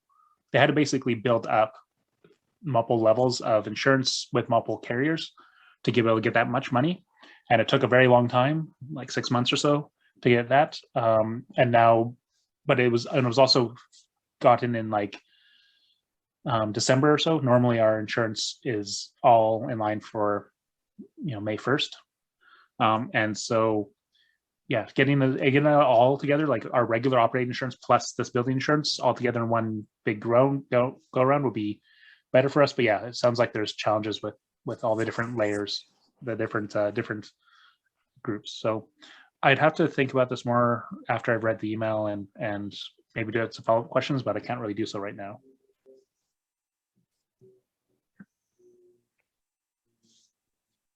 Yeah, almost. I think I'm still personally a little bit lost. I'm not really well versed in this, but could I take some time to read over what you sent us? And then do you think that for next exec meeting, you could bring this up again as a discussion item? I think that's totally okay. Like, I don't even mind making the decision on my own, but I just wanted to keep everyone in the loop. I mean, there's no big change happening as such in here, but I just want to make sure that since 3 of the execs, especially Gabe, is not here, so the others know what exactly is going on in terms of like one of the important changes that I might be able to make in the next couple of days. Is there a deadline for when you need to respond to them by? No, there's no deadline. Like I said, I just want to keep everyone in the loop so people know what's going on, because what creates a bit of an issue here is that it will all be renewed collectively in the month of May 2022. So if there's someone who decides to go on to the next board in a different position, they'll have a slight idea of what exactly went down and why we did what we did. And that's pretty much the only reason why I wanted to loop everyone in. Okay, thank you. So that I guess maybe, well, I trust you. But if Corbett or I or Serena have any feedback, could we email it to you if you have any more questions?